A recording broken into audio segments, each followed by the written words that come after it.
Good morning, good evening, good afternoon, depending on where you are. Thank you very much for joining us today. I'd like to welcome the distinguished guests on the virtual dais and to all of you joining us from around the world. I'm Cleo Pascal. I'm GCTC International Advisory Board member and Senior Fellow at the Foundation for Defense of Democracies. It's my pleasure and privilege to welcome you to Day 3 of the International Cyber and Information Security Conference. Yesterday was another exceptional day with presentations by, among many others, Lieutenant General Pant, Rear Admiral Montgomery, Dr. Waltzman, Professor Malhotra, the Honorable Jayesh Rajan, Shri Pavan Dugal, Lieutenant Colonel Yuri Ben-Yakov, Shri Sai Manohar Armani. We learned so much yesterday. Dr. Schindler, Lieutenant General Bhatia, Dr. Agarwal, Dr. Oberoi, Shri Bhandari, Shri Shukla, Dr. Christopher Ashley Ford, Mr. Vladimirovich, Dr. Banerjee, and GCTC's own Rear Admiral, Dr. Kulshestra, among many others. The topics covered were vast, and the solutions offered were incredibly important. Today's going to be just as good, and that's thanks to our conference partners. We of course have GCTC, Aditya and his incredible team, but also JNU, Banaras Hindu University, All India Council for Technical Education, the Indian Society for International Law, NHPC, we'll have somebody speaking to us from NHCP today, the Cybersecurity Center for Excellence in Hyderabad. And today I'll be anchoring the keynote session, so the first 3 or 4 hours. We're going to have one speaker after the other. They'll be speaking for around a half an hour each, depending on the person, and then we can have questions afterwards if there's time.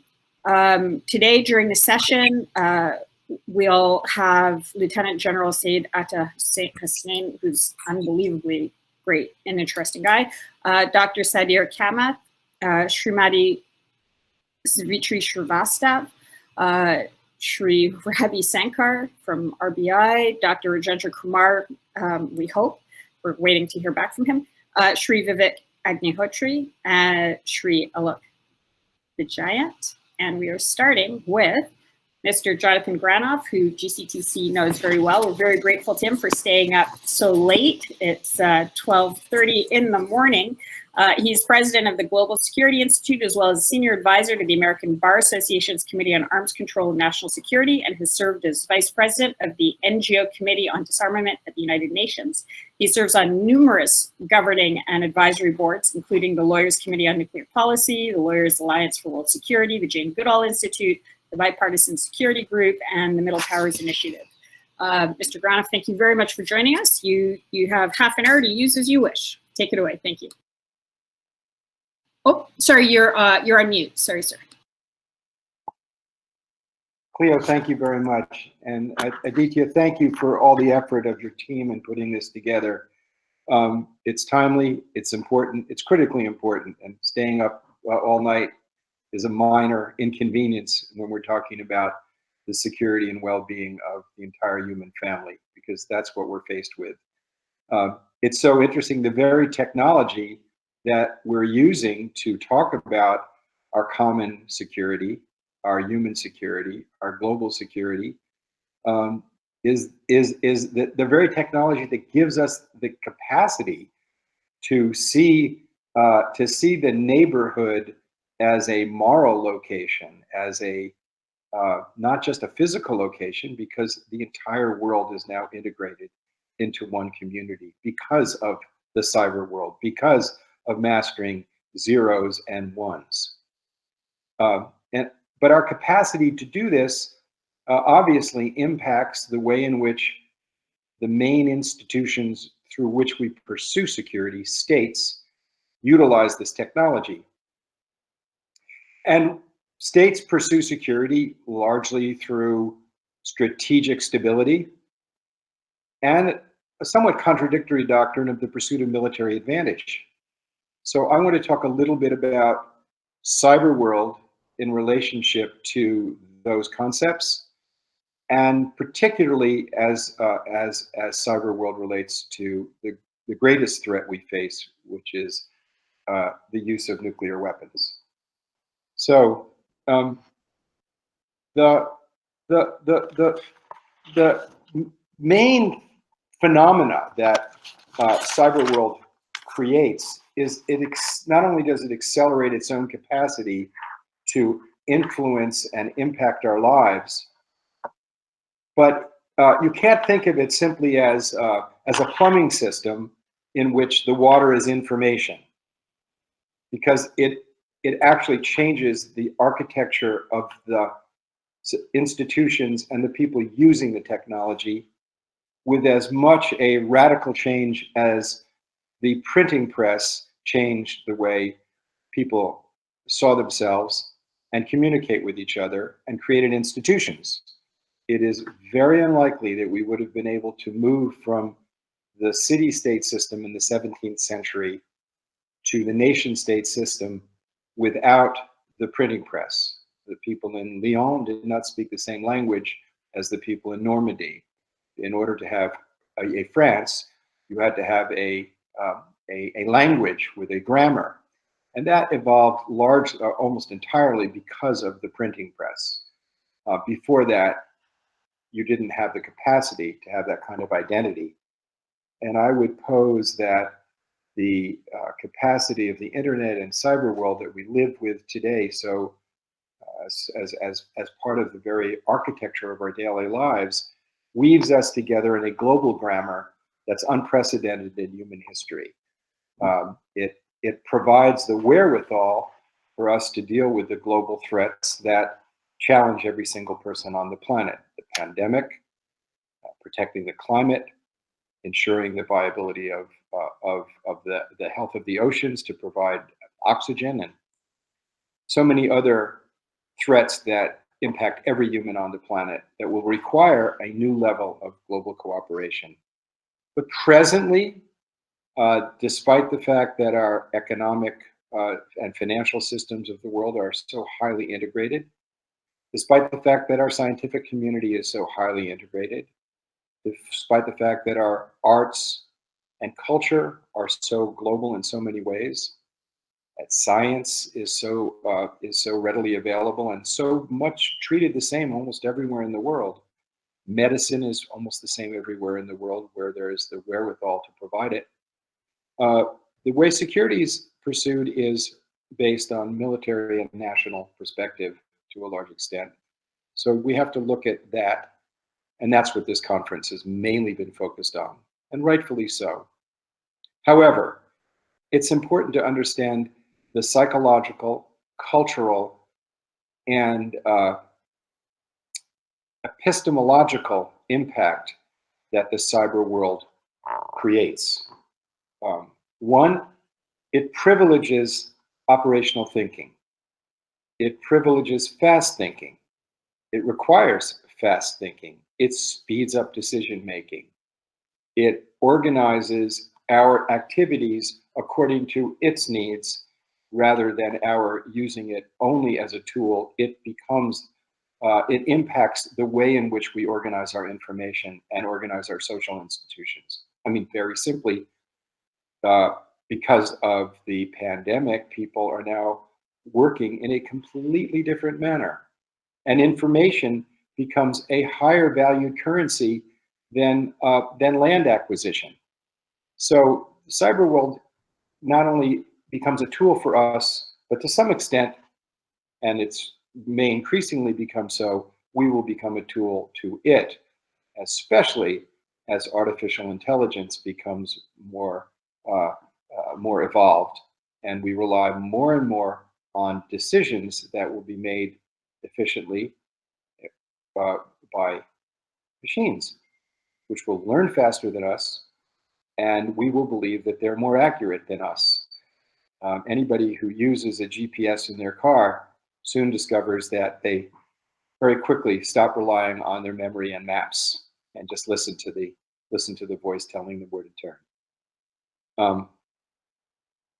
But how have states been using it in the pursuit of security? Have we been enhancing our understanding of one another, or have we been has cyber world become a bridge building tool amongst nations to increase understanding, or has it codified adversity and been abused? And it remains to be seen. So I want to go over some of the aspects of this dynamic of the weapons. Recently, we have seen the incursion of solar winds in the United States. It's steal, it's theft of enormous amounts of critical information in the architecture of the state of the United States. The Chinese use of incursion into the Equifax system, revealing enormous amounts of personal information on millions and millions of people.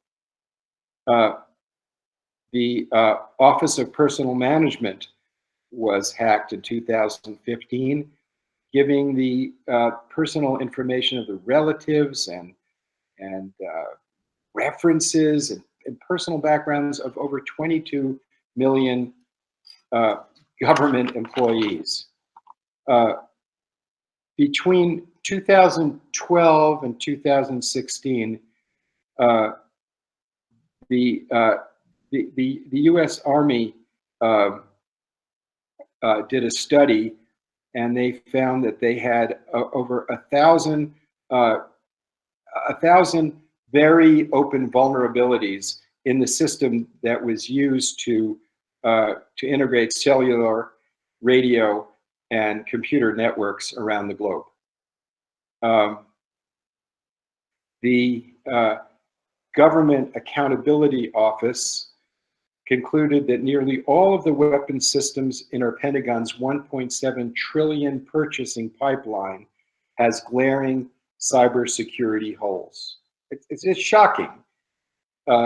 Utah state computer systems experience up to 300 million hacking attempts a day because the NSA's data center is in Bluffdale, Utah. 300 million hacking attempts a day. And the Pentagon of the United States is subject to over 10 million attacks per day, according to the 2019 Homeland Security evaluation. So if only a small percentage of these become successful, the ability to rely on the secrecy, to rely on the command and control privacy of a major state like the United States puts global security in a precarious situation. And why I believe it does that, I want to just go back a little bit historically and remind people of how close we've come to mistaking technical information and almost ending history. Now, I guess the most salient example would be the Cuban Missile Crisis. In the Cuban Missile Crisis, the intelligence was obtained by photographs, and the CIA believed that the Soviet Union was going to deploy and make operational nuclear weapons in Cuba. Well, it turned out that information was false, that the dozens of those weapons were fully operational. And in the first few days, the Joint Chiefs of Staff of the United States wanted to invade. And had they invaded, those missiles would have gone off, and it's unlikely that any of us would be here today. But we had 13 days for reflection, for discussion, for communication, and thank God we had those 13 days. And that there were people who had the capacity to analyze and humanize the situation. As we increasingly rely on the speed that cyber world imposes on us, and as we increasingly rely on decisions made by computers, as we rely more and more on artificial intelligence, that kind of thinking itself will not be as privileged as it should be. And operational fast thinking will be privileged in the institutions in which people make decisions. And people who think that way will think in a way that's amenable to computer programming will rise in those bureaucracies. Any system that we make cannot be as any more efficient than we are, and human beings are not perfect, and any system that we create cannot be any more perfect than we are. That's simply logical. But one of the things that human beings are able to do is we're able to disobey orders, whereas computers can't. So if they make a mistake, or if there's a mistake in the system and they're given protocols to operate, they don't disobey them. And it was the disobedience of Colonel Stanislav Petrov in 1983 when the computer system, the cyber system of the Soviet Union, indicated a full-scale American launch against the Soviet Union. He was the officer monitoring the computer system. And because he was a computer engineer, and also he told me because he believed in God, he didn't pass up that information up the chain of command because he knew that if the people to whom he passed this information to believed that the Soviet Union was actually under attack, they would have launched 11,000 nuclear warheads, and we wouldn't be here today. So he disobeyed his protocols. A computer wouldn't do that. November 9th, 1979, computers at 3 US military command centers simultaneously picked up over 200 missiles from the Soviet Union headed to the United States. We almost, Zbigniew Brzezinski prepared to call President Carter and tell him that the threat was reassessed at then 2,200 missiles, enough to end the United States and by fallout, nuclear winter, and perhaps the entirety of civilization. What had happened was Senator Charles Percy was touring a defense facility, and officers wanted to impress upon him the seriousness of their mission. So they put in a training tape, and the training tape was mistaken as an actual attack. So there was but a few minutes to correct that mistake, but a few minutes, and it was corrected, thank God. And another time in June of 1980, the US command post again indicated a full-scale Soviet attack, and launch crews for Minuteman missiles were given preliminary launch warnings. Bomber aircraft were manned. It turned out that a computer chip had malfunctioned and could not tell the difference between a sunrise and missile launches. And the reason why these were prevented was people called the radar facilities. So the human intervention, they had enough time for that human intervention.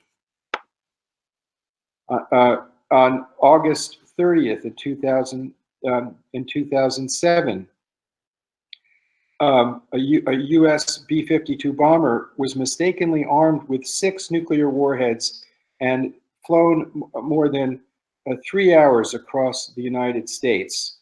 If computers were doing an inventory and found that those weapons were missing or gone, it's impossible to evaluate what kind of havoc that could have created. I could go on. General Lee Butler opined extensively when he was head of the Strategic Command. He opined extensively on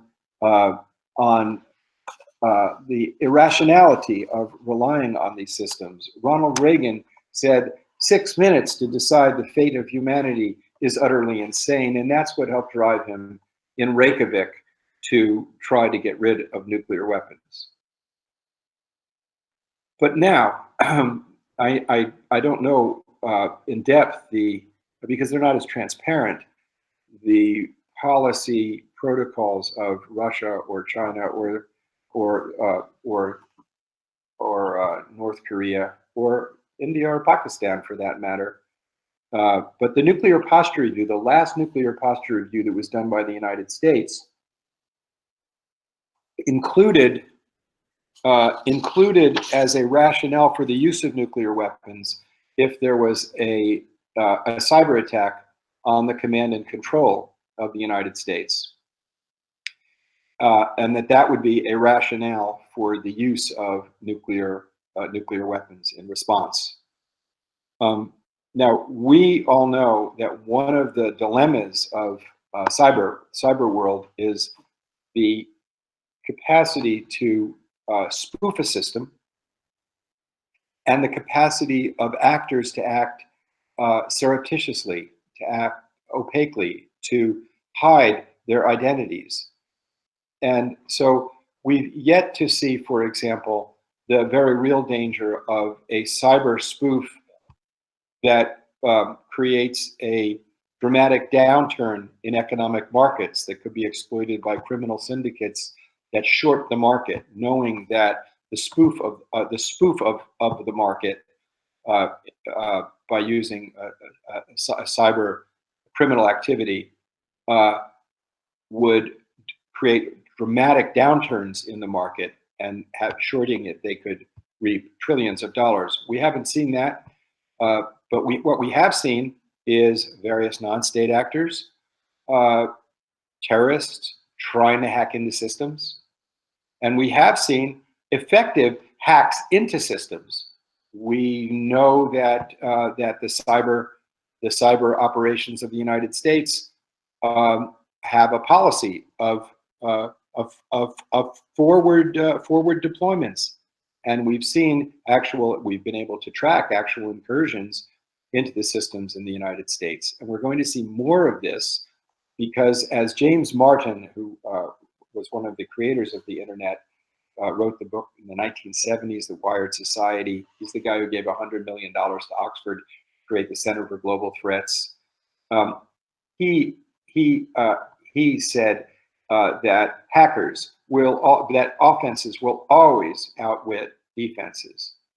And it's not only because hackers can outwit defenses, there's also always a human element in any system, and human beings are mistake-making creatures who can be compromised for various human frailties, which we're all aware of: greed, shame, and other forms of manipulation, threat. So my conclusion is that that the cyber world presents a challenge before us that says either we can use this system to create greater bridges with humanity, or the dangers inherent in it far outstrip its benefits. I think that the dangers are within our control. The dangers are the paradigm of pursuing security through the pursuit of military advantage and strategic stability. I would propose that it's time that we come to grips with the core challenge that science and technology in the modern era pose to us, which is that our collective well-being depends on our capacity to identify our common interests. And our common interests are largely existential. Certainly the climate is, certainly the health of the oceans is, and addressing pandemics that don't have passports informs us that our common destiny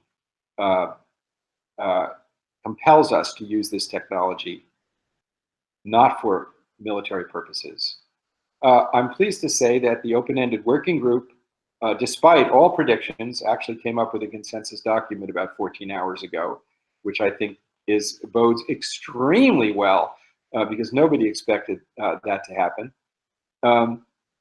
And I think that that the fact that the United States now, despite the hacking of our systems and the attempts by other countries to toxically exacerbate natural divisions in our society to the point of rendering us almost dysfunctional, almost at a coup, we now have an administration that wants to come back to a world in which cooperation becomes part of the currency of the realm.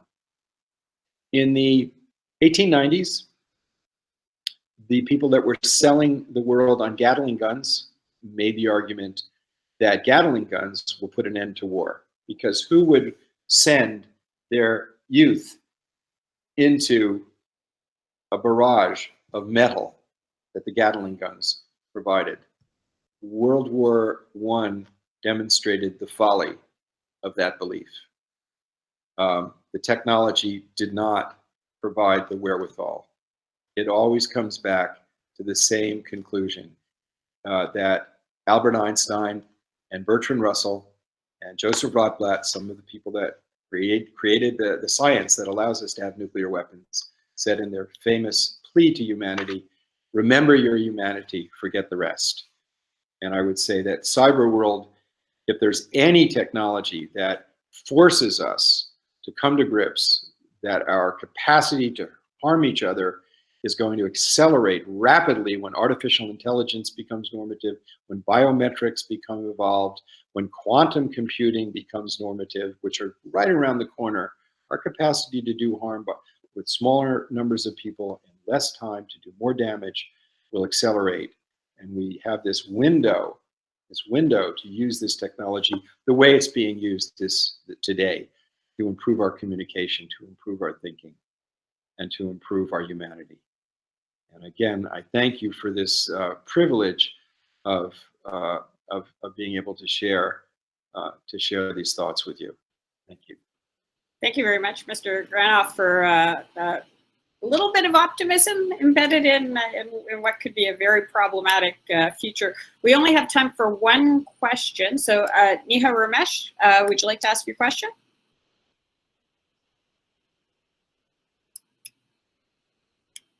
I can ask. Okay, go ahead. Do you think cyber proliferation can be the solution to weaponize cyber attacks among nations or in the global cyberspace? Cyber proliferation is already it is definitely going to happen. It is happening. That's the nature of cyber world. It is non-local, and so I think that it is what is key is for the state to come to enough major states to come to the conclusion that the way in which we define security has to be modified.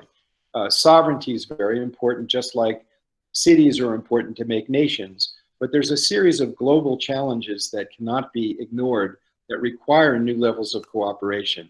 And the adversity that the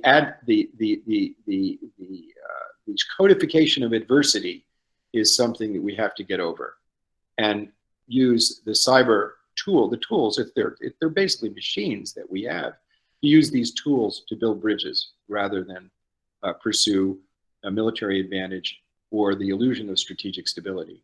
And look, in South Asia, I mean, we had, the amount of time to determine whether there is a spoof, a hack that creates the perception of a launch, or a hack that creates a doubt in the monitoring systems between countries is only about 300 seconds. And that is not acceptable given the magnitude of destruction that we can inflict upon ourselves. Thank you very much. And it's a great way of starting off the day for those in India, and for you, thank you so much for staying up so late to enlighten us. I have faith that our humanity will prevail. Thank you, and that's a very important message to bring through this whole 3-day event, actually. So thank you again, Mr. Granoff. We're really truly grateful, and we will take your thoughts forward for the rest of the day. Thank you. Thank you. Normally we have a little clapping, so I'm doing the clapping myself. Thank you. Our next speaker, we're incredibly lucky to have Lieutenant General Syed Atta Hasnain, who's the epitome of the scholar warrior, and he has, in his 40 years of military service, has been in command of some of the most complex and toughest fights that India has faced, and is one of India's most decorated military officers. He retired in 2013 as the military secretary of the Indian Army, and he's currently Chancellor of the Central University of Kashmir and a member of the National Disaster Management Authority. and we are truly grateful and honored to have him here today. Thank you, sir. Please go ahead.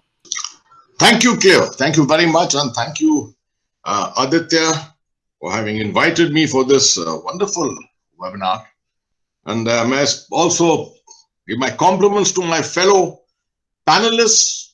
I just had a taste of it in the morning, so outstanding to see the kind of discourse which is going on in this webinar. I'm sorry that I had to come out of turn into this because I had a commitment, since Cleo just said I'm a member of the National Disaster Management Authority. So that means I'm back in government, and I have to therefore once in a while go and attend these meetings, which I don't really fancy so much, but I have to attend them. Otherwise, I would have loved to spend the whole day with you entirely. So, with my greetings, let me start by observing one sentence of the concept note. The sentence, which I thought was very, very relevant, said, vulnerabilities that India faces within upcoming cyberspace, and each of its critical sectors, including manufacturing, power, telecom, energy, defense, mobile commerce, and space. So each is a domain to itself. Actually, if you look beyond, you will realize that there are many more domains which get affected by cyberspace and cyber-related issues. Let me relate one to the domain which I'm involved with today, national disaster management. So it's not a subject which normally relates to national security, but if you're looking at comprehensive security, then obviously the whole issue of disasters also becomes a very important part of it. The kind of mind-boggling advances which are being made in disaster cyberspace, for example, the embedding of sensors in different domains, the domain of landslides, glacial outbursts, seismic science, and then being able to glean that early warning from that, and then being able to give this warning out to the public in a time and space in which some timely action can be taken, is all the aspects of cyber networking. Without cyber networking, none of this can be enabled. You will be very happy to know, for example, that under a World Bank program, the National Cyclone Mitigation Program, which my organization runs, is a $1 billion program which India has got for its 8 states, which are the prime coastal states. In the year 1999, we lost over 10,000 lives to a single cyclone. Last year, with four cyclones hitting our coastal areas, we lost a total of 72 people, primarily because of early warning. And this is enabled by cyberspace in a very big way. So I can predict that in 30 years' time, you will be able to have enough warnings against almost any natural disaster. And time will come when you will find that you can just draw a polygon on a GIS map and capture millions of mobile numbers from that, and be able to give out a burst SMS to be able to warn all the people of the potential of disasters. For example, a disaster of lightning. Very few people ever hear that people die of lightning.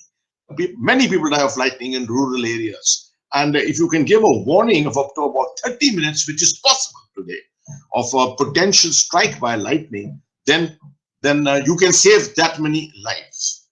So this is a very awkward domain of national security which I'm referring to. I'm referring to it for a particular reason.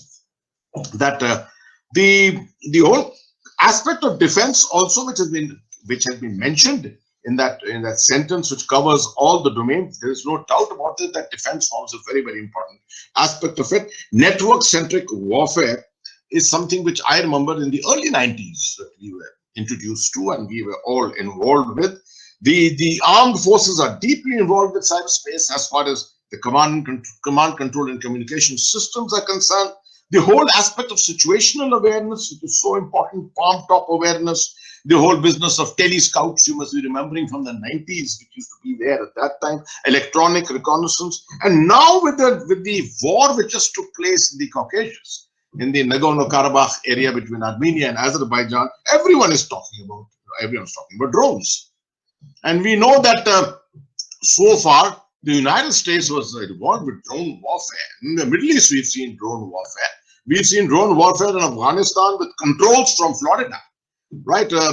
Individual targeting of terrorist leaders, etc. But in the actual domain of conventional war fighting, we hardly saw drone warfare till now, as we saw it in this brief war in Nagorno-Karabakh.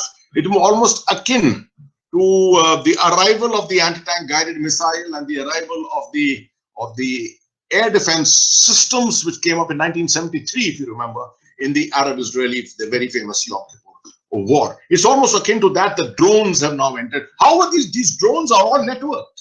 These all drones are being controlled through cyberspace. So the future is going to see the neutralization of these drones as much as the active utilization of these drones, which are posing such a major threat today to the tank. The tank, just for people who are not aware perhaps, and let me tell you, the tank is very strong from the front, is also strong on the sides, but the weakest part of a tank is the top, right? That's where the least armor is there. And if you're attacked from the top by a drone, then you're that much vulnerable. This makes it almost impossible that if you start making the tank equally strong everywhere, the tank will not be able to move. So this is the kind of challenges which technology is going to be faced with all this network business which is going on at the moment. So let me come back to the main subject as such. You see, you're also opening yourself up with more and more networking, more and more cyber networking. We are also opening ourselves to vulnerability in governance, because everything is enabled, is dependent on networks. Networks are the enablers, networks are the disablers, which if they are penetrated, manipulated, or paralyzed, they all can become equal weapons against supply chains, banking systems, the ATCs, hospital infrastructures, pharmaceuticals, agro, everything is being affected by this. But surprisingly, what the concept note does not speak of, that is the interesting thing. It speaks of everything. It doesn't speak of one very, very important thing. And that is the effect of these networks, cyberspace, on mind space. This is an aspect which has been completely ignored by the concept note. The whole aspect of psyche, of human beings, human attitudes. This is what has to be linked up, because ultimately it is the human mind which is playing up the maximum, and that is the one which is being affected. Millions of people are on mobile networks through the day, doing various things. Besides business or besides governance, there are thousands of conversations which are taking place all over the world. How is it affecting the mind space? How is it affecting human psyche? That is the very, very important aspect that we have to remember. The ability to get movements going. You see, we remember the movements which have taken place around the world, the 60s and the 70s, which took place without these kind of communication networks. They took place through physical networks. And physical networks were extremely difficult to, people had to travel, people had to get into mass gatherings and things like that, right? I can imagine the civil rights movement in the United States, how it took place and what it must have taken to actually get mind space, to capture the mind space of various people and get people to do what was ultimately done. But today, that much you can see with what is happening everywhere in the world. You can identify great movements which are happening in the world. Black Lives Matter, BLM, for example. The Umbrella Movement in Hong Kong, for example. The Occupy movement in the United States and many parts of the Western world. The Arab Spring. All this. The color revolutions which have taken place in the Middle East, which have taken place in Central Asia to an extent, some extent, and Ukraine and places like that, right? All this has been enabled only because of the current technologies which are available and which are expanding and improving by the day. So you can see how these kind of movements can affect international politics, international security, day-to-day governance, everything. A very important book to read, perhaps, on this, linked to this, is a book by the American thinker Gene Sharp, 1993. This book called From Dictatorship to Democracy, and it's got a great epilogue at the end, a chapter which is called 198 Ways of Nonviolent Revolution. And this is without the knowledge of technology, without the knowledge of cyberspace that this book was written. But the ideas of this book have been utilized, used today in the modern world through cyber networks. The entire Arab Spring, the inspiration for that came from this book, let me tell you. And you saw how the Middle East was paralyzed by the Arab Spring completely. So what you saw in the Arab Spring and what you're seeing in Black Lives Matter today is maybe just the tip of the iceberg. You're going to see much more of this as we go along, as we move from what is called conventional warfare to hybrid warfare to gray zone warfare to invisible warfare.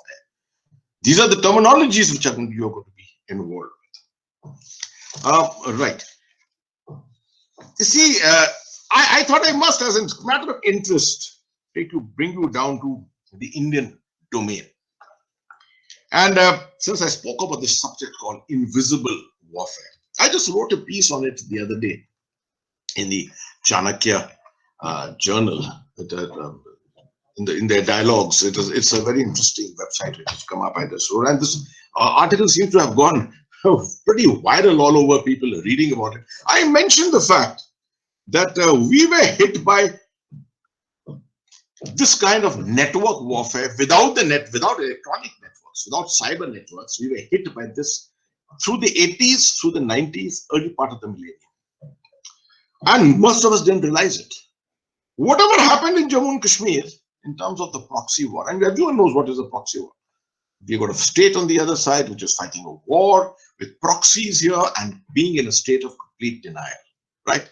This was fought physically, through physical proxies, but through creation of tremendous networks, physical networks on ground. One of the things which was very, very important in this entire campaign of the proxy war, which was fought and which continues to be fought in Jammu and Kashmir, was the change of the ideology of Jammu and Kashmir. We are all aware, for example, that Jammu and Kashmir was the ideology of Jammu and Kashmir is essentially middle path, transparent, accepting, very tolerant. That's the typical Sufist attitude which most of India has had, Islam in India has had.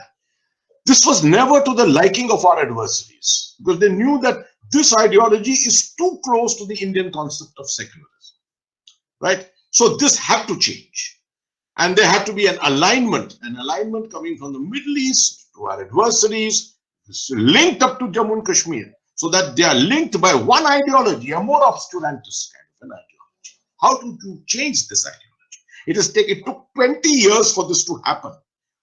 And it happened under our nose. The people who were responsible for the security of Kashmir, it happened under our nose because this was a completely new concept of warfare.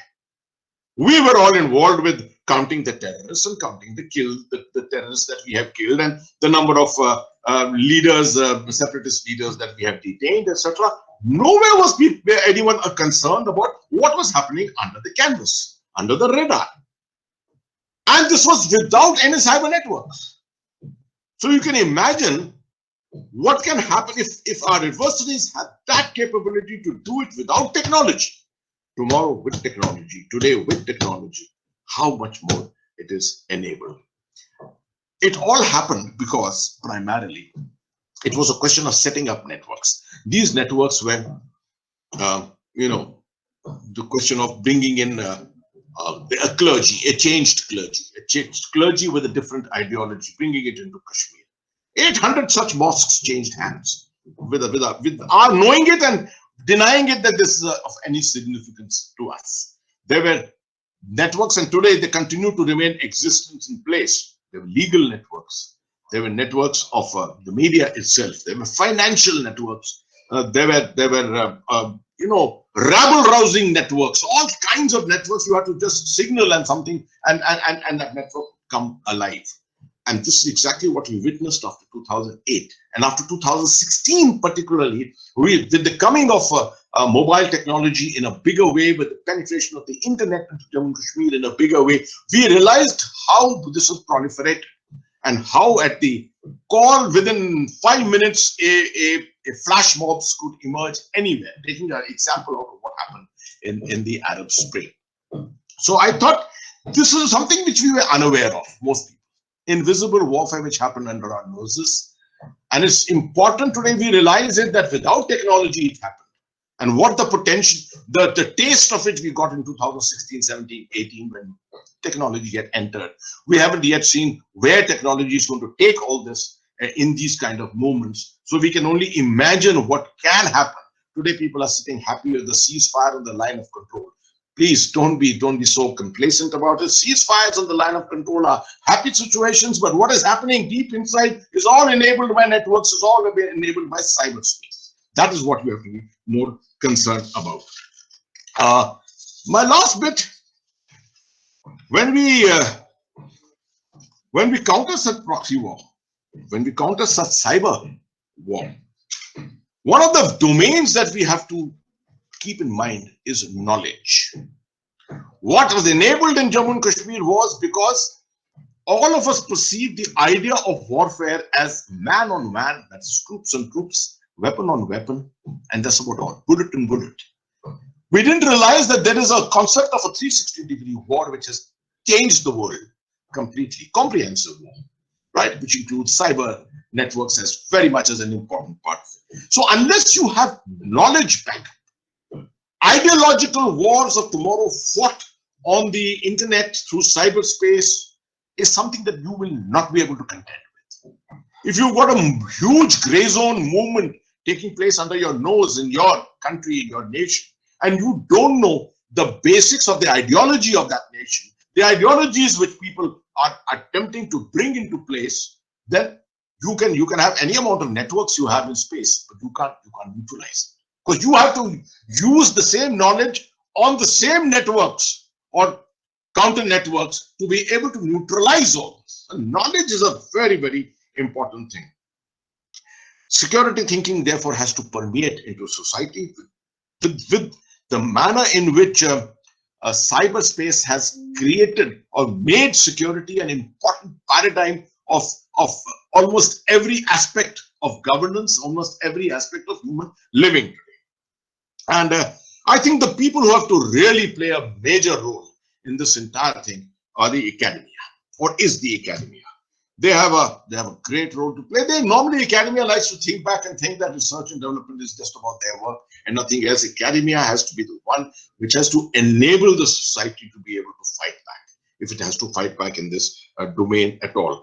Just remember, the moment the 5th of August decisions took place in 2019 on Jammu and Kashmir, one of the first things which was done was to switch off the 4G mobile networks, if you remember. Good or bad, I'm not saying anything on that. But what I'm saying is that disabled the ability of our adversaries to play the network role, the network aspect in Kashmir. Otherwise, you can imagine what may have happened.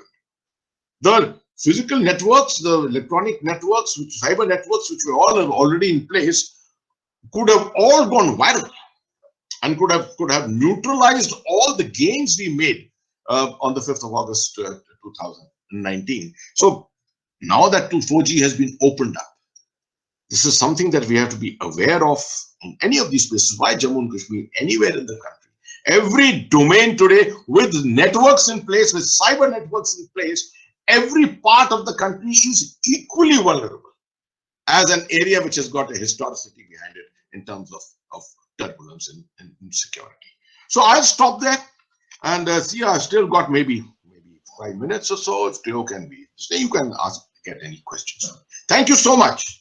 Thank you very much. Sorry, we have 10 minutes. So if anybody has any questions, yes, exactly. Please put it. Thank you. Please put it in the box. And I'm going to use my prerogative. Some kind comments talking about how extremely well presented that was in the box. So you mentioned the role of academia, and as chancellor at Central University in Kashmir, is this something that you're working on putting into the curriculum, or how can academia be helpful? Thank you, Claude. Thank you. That's a very good question. I agree that this kind of a thing needs a lead. If you have to counter these networks, if you have to go in for counter cyber networks. You have to take a lead somewhere, and then people have to follow. You have to create awareness. That's one of my intents.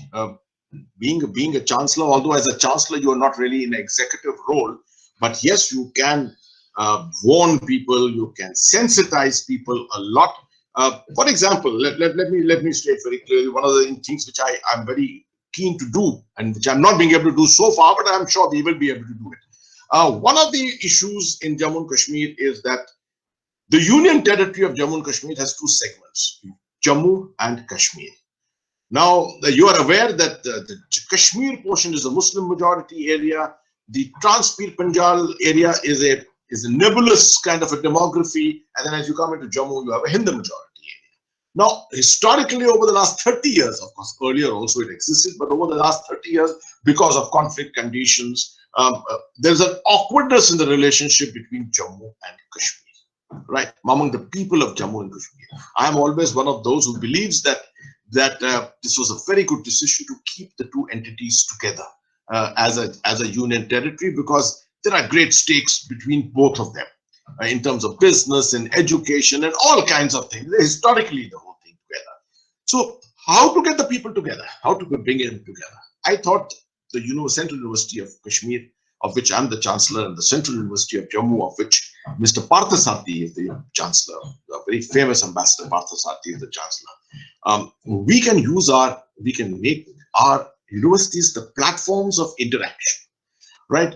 And this interaction can be cyber related, it can be in the cyberspace at the moment, not necessarily physical, and then later it can go into this physical space. It needs a matching of minds. It needs people to come back and understand each other's sensitivities. One of my grandstanding ideas is the linkage and adoption of cities and towns. For example, a city like Samba in Jammu region can link up with Anantnag, and let the people there, let the leaderships of those two cities link up with each other through cyberspace, through the sharing of mind space, link it to business, link it to professions such as teaching and things like that, best practices.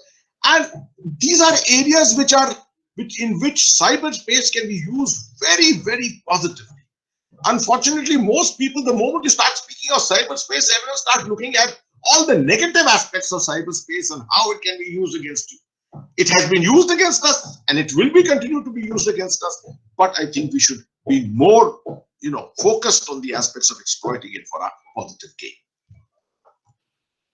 Thank you. Yeah, and the emphasis on the mind space is really essential. We had a presentation yesterday, somebody from RAND who was talking about how effective the deep fakes are now, and one can only imagine what would happen if there was a fake video of something bad happening on the ground. And exactly, that's exactly the thing. Yeah. Is there any other question? Yes, there. So, and on that topic, one of the questions was, well, sort of a comment and a question: disabling one's own networks to deter the adversary is a stopgap arrangement and needs to be looked at in totality. So, is there another way of doing it? Perhaps? Very good, very good. That's a very pertinent question, relevant to today's happenings. Now, unfortunately, in India, we are accused to be one of those countries, alleged, which has one of the maximum incidents of switching off of the internet in different areas now. This has become a practice, primarily a defensive kind of a practice, where the moment you have a potential, if an incident takes place and you have the potentiality of something building up on it, a communal situation or something like that, something based on ideological differences or anything of that kind, the first thing that's done is to switch off the internet, because that mobile internet, because that enables the creation of propaganda, of fake news, of videos being placed out. And videos are the one thing, as I already said, someone said, videos is the one thing which can actually penetrate the brain faster, create negativity in the mind much faster. So as a defensive measure, normally the security organizations, the police, tends to put it off. The aspect is how to use this, how to use this in a positive related way. That happens through better education. There's no awareness and education. Now, just going back to the 80s and the 90s, The whole aspect of Kashmir, which I was explaining, and how it happened in Jammu and Kashmir, was because strictly in the army, which had been rushed into this firefighting kind of mode in the early 90s, strictly within the army, the understanding was that security of Jammu and Kashmir meant the removal of the terrorist, not the removal of the idea of terrorism, the removal of the terrorist. So the physical aspect was being looked at with total focus, but the larger issue of the proliferating ideology was just not being looked at. No one looked at it. No one said anything about that. That it was all happening around us, under us. No one had an idea of Islam, for example. What is Islam? No one knew. I mean, most of it. I'm a Muslim, but I myself had no idea what Islam is related to the issues concerning Pakistan at that particular time, or Pakistan and Kashmir at that particular time. We were all into the business of being sharpshooters and things like that. Today's world is more about the mind. And therefore, awareness is so important. It's societal awareness and the ability to get, to have people have a large, you may have negative networks which are playing up against you, but you must be able to all the time have networks which can neutralize that. Positive networks which can neutralize that. And that takes time to build up. Societal networks over a period of time, thought leaders who are there, who are building up this, who are identifying the potentiality of such problems taking place in your neighborhoods, they are the ones who have to ultimately do it. This is going to become a huge, as I can foresee it, this is going to become a huge, war between the good and the bad in society itself. And cyber will be the space in which this entire thing is going to be fought through. Thank you very much. We have literally 2 minutes. Mr. Granov has his hand up. If you want to quickly ask your question, make your comment, please. General, thank you. That was just so insightful, and I particularly like your emphasis on how people's minds and hearts work. And you talked about the Sufi tradition in the region and how Islam was really a force for weaving people together. And I was reminded how General Mubarak, when he came to India, he went to Ajmer. And I wondered, and of course, Prime Minister Modi had a huge conference of the Sufi community a few years ago. And I wondered if you think there's a bridge between Ajmer and Pakpatan, where Baba Farid is buried. Thank you very much. Thank you, man. That's an outstanding question. And maybe you and I should exchange email IDs and we should have a further exchange on this. Right, and I'll ask Cleo, I'll ask Aditya to put us together on this, because this is a subject very close to my heart too. And I know a lot of people among the leadership of Ajmer Sharif. Yes, I'm aware Musharraf went to Ajmer Sharif. And let me tell you, most prominent Muslims of the past are mostly alluded to the Sufi tradition. Let me tell you, North India in particular, North India, the Islam of North India actually came from Persia. Right, it came filtered through the Persian route. So what you see in Pakistan, what you see in India of the old was essentially a Persian Sufi tradition. What you see in southern India is a completely different form of Islam, which is the direct route Islam, which came from the Arab world, came through the trader route into the areas of Calicut and Mangalore and places like that. So this is very distinct forms of Islam, although many Muslims will shoot me down and say there is no distinct forms of Islam. Islam is one. But of course, intellectually, we can always discuss this in a different mode. So yes, the Sufi tradition is about being middle path, about being tolerant. But you are fully aware, I'm sure, sir, that over a period of the last 30, 40 years, a very deliberate effort has been made to bring in the obscurantist form of Islam. And it goes back, the trigger for this actually started in 1979 with the 3 major events which happened in 1979. If you remember, the Iranian Revolution, the Soviet invasion of Afghanistan, and the occupation of the Grand Mosque in Mecca by the Ikhwan, which had to be vacated by the French special forces, if you remember, at that time. So all that happened at that time. Today, unfortunately, there's a grand war going on between Sufi or radical Islam and Sufi Islam, which is happening everywhere in the world, as much as it's happening in India at the moment. And Ajmer Sharif is playing a very major role in this. There's no doubt about it. The fact that Prime Minister Modi decided to actually give a boost to Sufi Islam is the fact that it is Sufi Islam and the middle path Islam which is ultimately the solution to this entire thing. There's no doubt about it. But this is a long war. As the United States called it, it's a long war. This war will take 200 years perhaps. It will take many generations for the reformation of Islam, which will probably come the manner it came in Christianity. Thank you. Thank you very much, General. It's yeah, your encapsulation of the importance of the mind in all of this is really essential, and along with the mind, of course, the heart and the soul. So you're hitting all of it, and thank you, Cliff. Thank you for all you've done. Not being an Indian, but thank you for all you've done for India and for the region for starting all of this. And I put a link to the article you mentioned in the chat box if anybody's interested. And there are a lot of interesting articles on that site as well. So thank you. Thank you very much. All the best. Thank you, sir. Thank you, Shekhar, sir. Thank you very much. Thank you. Our next speaker is an outstanding scientist from DRDO, Dr. Sudhir Kamath. He's the Director General of Microelectronic Devices, Computational Systems, and Cyber Systems. He was awarded 2 DRDO Agni Awards and was DRDO Scientist of the Year. I'm personally very excited about this. DRDO is an incredible organization with some of the best minds in the world, and we're about to meet one of them. So please, sir, Dr. Kamath, take it away. Yeah, good morning, and good morning to all of you. Thank you very much for a small, nice introduction. I would like to start with, I'd like to thank the organizer for inviting me and allowing me to give my thoughts. Maybe my talk may be a bit more technical than the one which we have been hearing, but of course, a lot of things have been said about the cyberspace and cybersecurity area.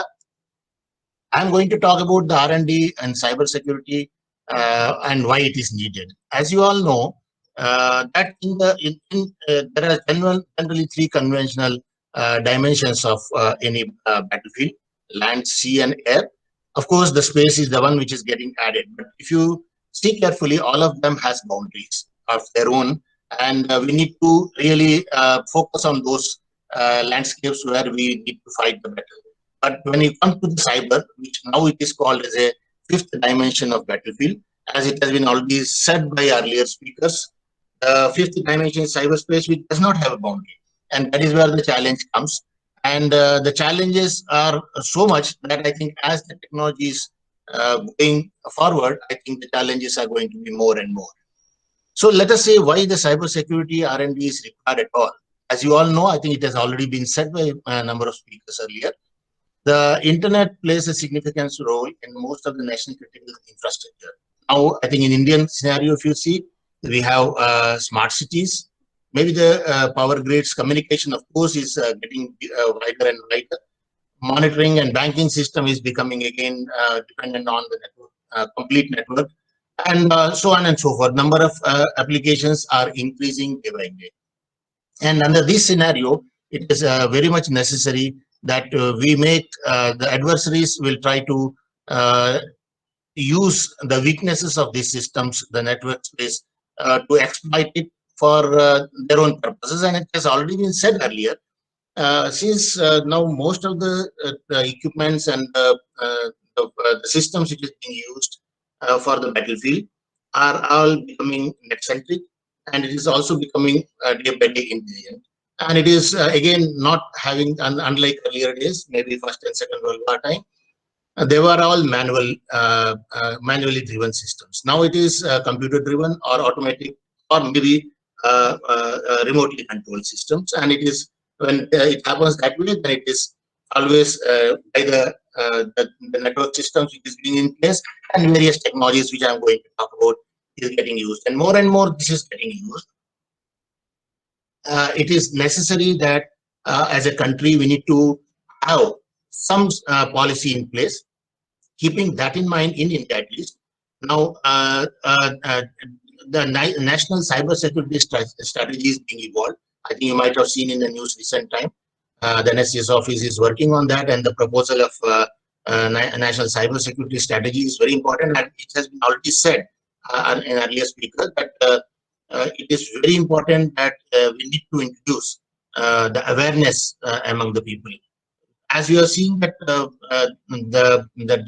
way people are using mobile phones or maybe in the computer systems, are particularly last year because of pandemic, people are not able to go to office, and in places like India and abroad, everywhere around the world, we are seeing that people started working from home, and there the dependency on working online has become more and more, and that actually made most of the systems more and more vulnerable.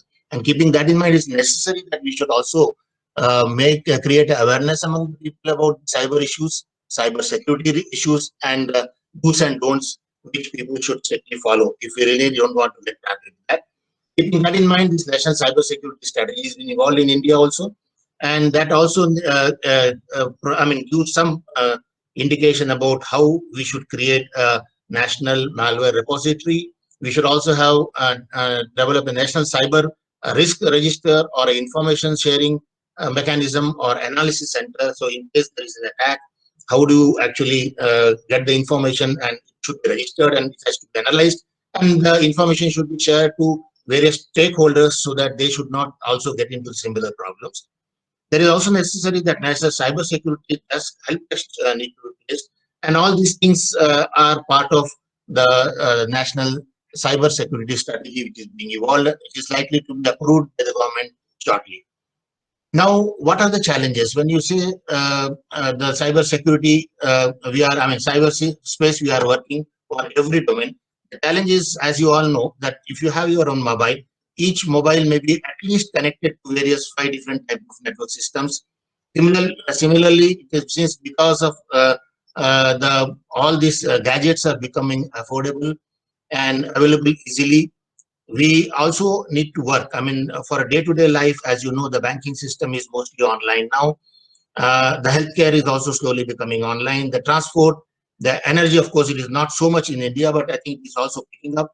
So all essential facilities, when it goes online, it is also important that we need to, our challenges on the cyber security increases.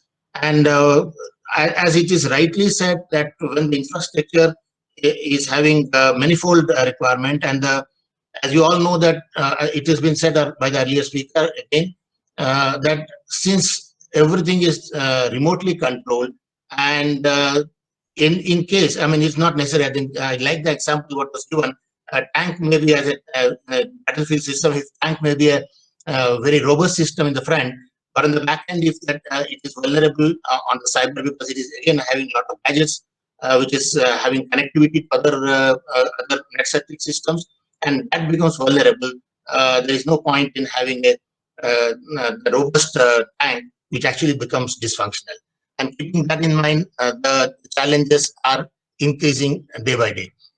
So how do you overcome these challenges? It is necessary to overcome these challenges. We need to have a scalable, trustworthy systems. And when you say trustworthy systems, it includes the system architecture and development methodologies, how you design the systems.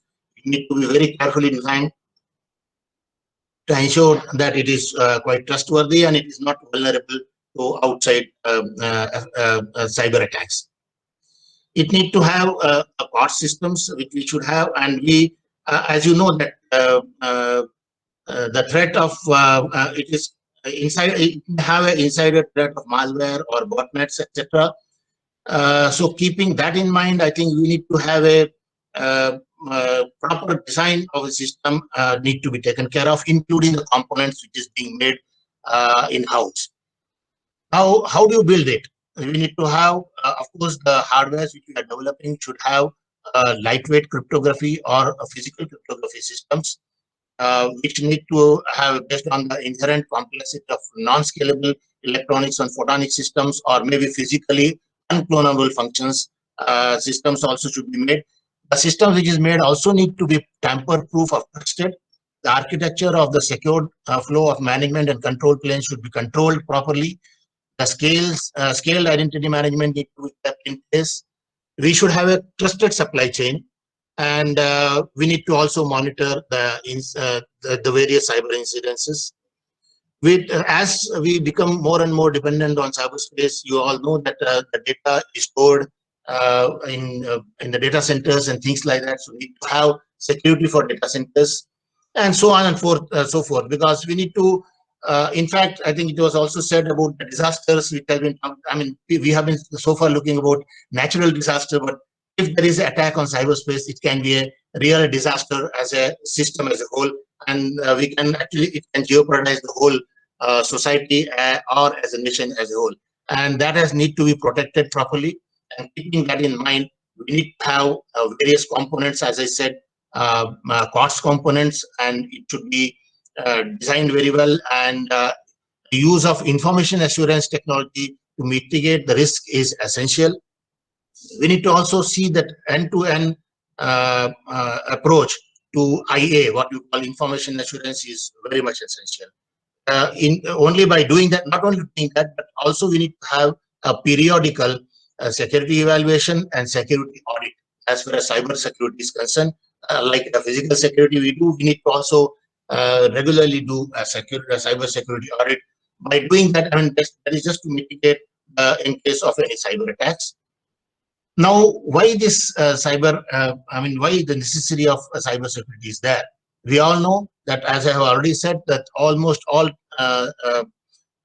information now is available online, and as we are advancing as a nation, we are collecting a lot of data and information, and data is the goal. As you know, I think it has been already said, and government has also been sensitive about the data security. And as you know, when we work transact online, every information is available in the form of cloud or in the data centers.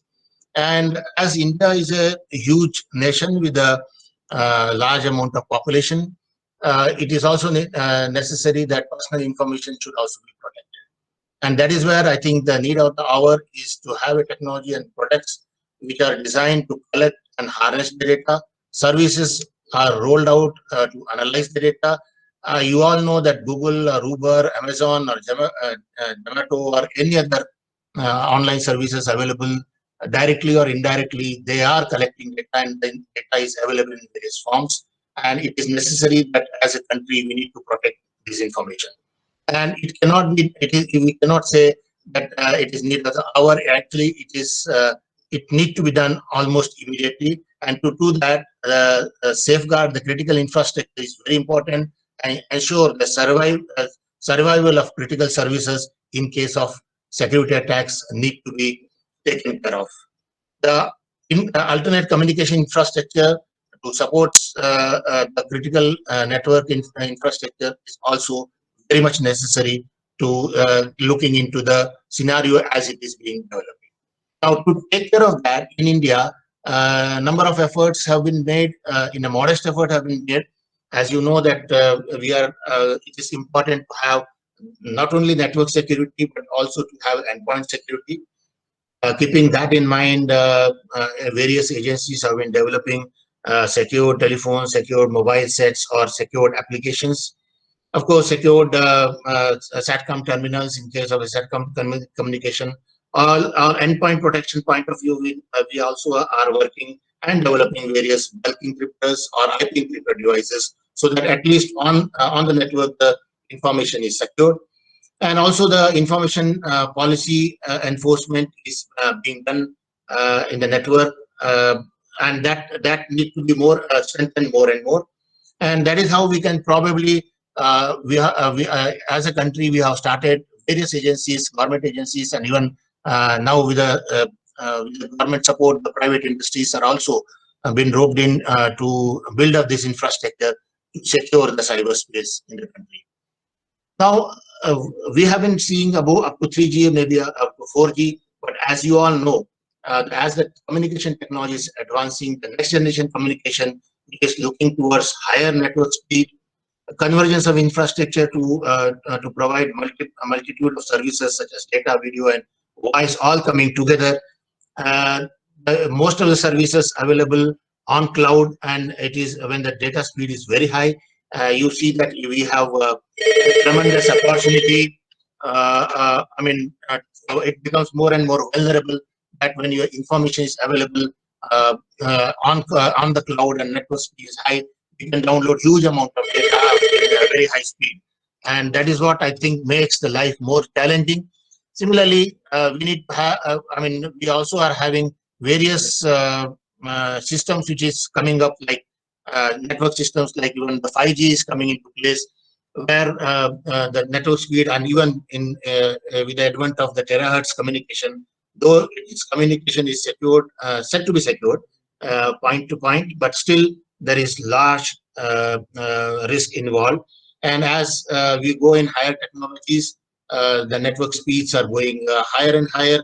There is also a risk of vulnerabilities increasing, and that need to be taken into account. Now coming to the another technology which is actually adding to our challenge is the artificial intelligence technology. But it is not necessary that we should always worry about it. AI systems, as you know, the AI-enabled systems are coming in market, whether it is a consumer goods, whether it is any other gadgets, or maybe a defense application. Also, the AI-enabled systems are becoming more and more.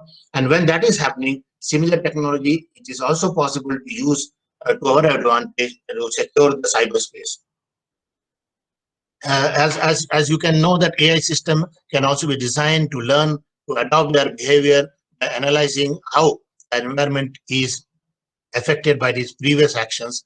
And this type of technology can be used like machine learning or deep learning or reinforced learning can be utilized for trying to understand. I mean, it can actually quickly react to whatever challenges you see in cyberspace. I'll just touch upon few of those points. Similarly, machine reasoning technology is also being used.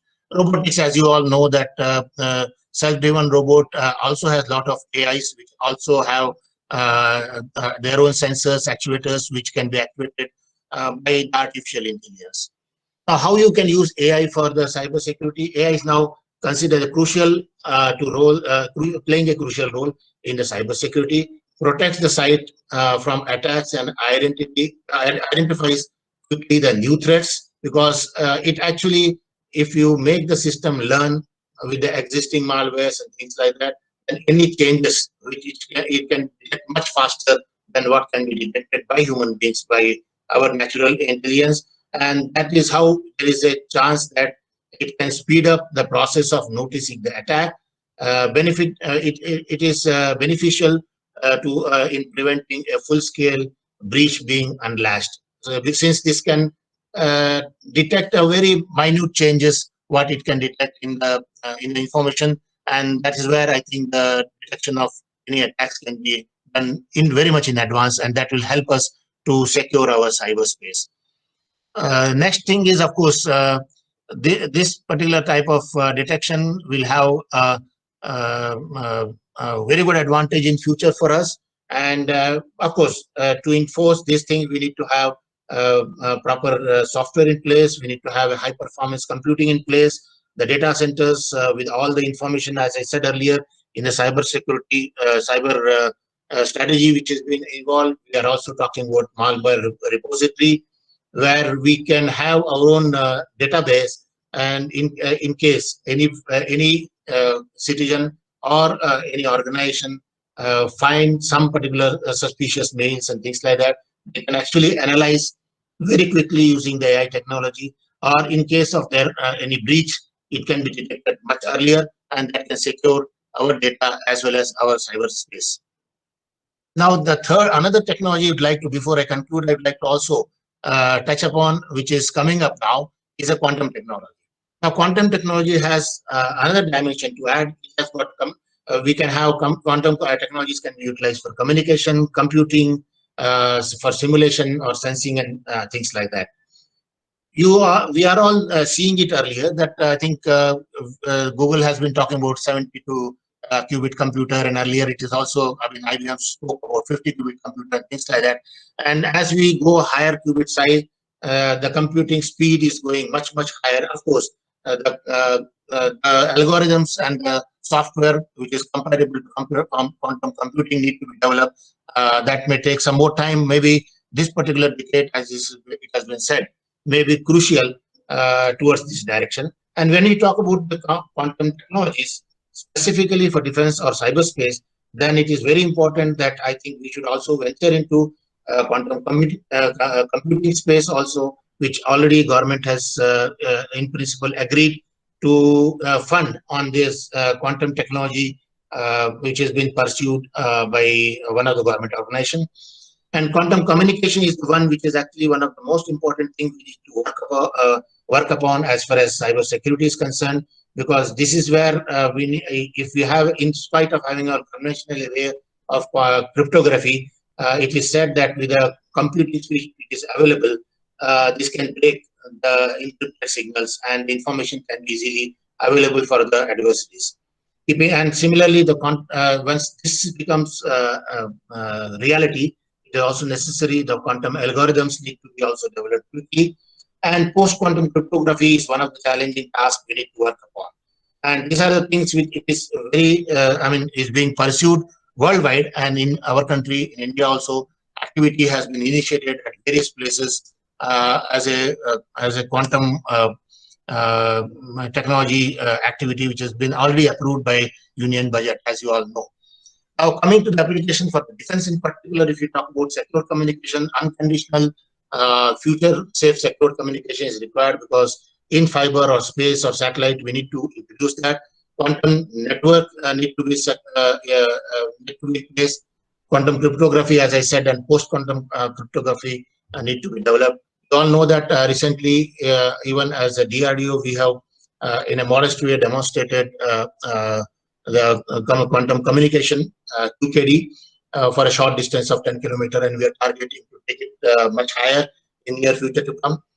Similarly, in quantum computing side also, the effort is being made by various departments, including DRDO, to make indigenous quantum computer, which can be made available to the researchers, our own quantum computing facilities, so that they can develop their own algorithms, which can be utilized for various applications.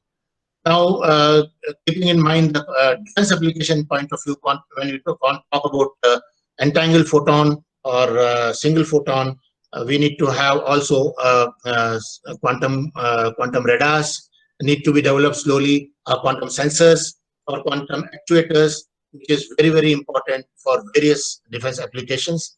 And similarly, there are a number of sensors like quantum magnetometers and so on and so forth. There are a number of sensors. I don't want to name all of them.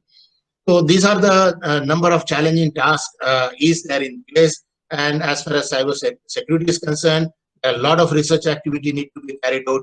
And that is where I think not only the industry, but also academia, the earlier speaker, have been also interacting with Jammu Central University for carrying out some of the research work. I mean, since the earlier speakers mentioned about that, I remember that.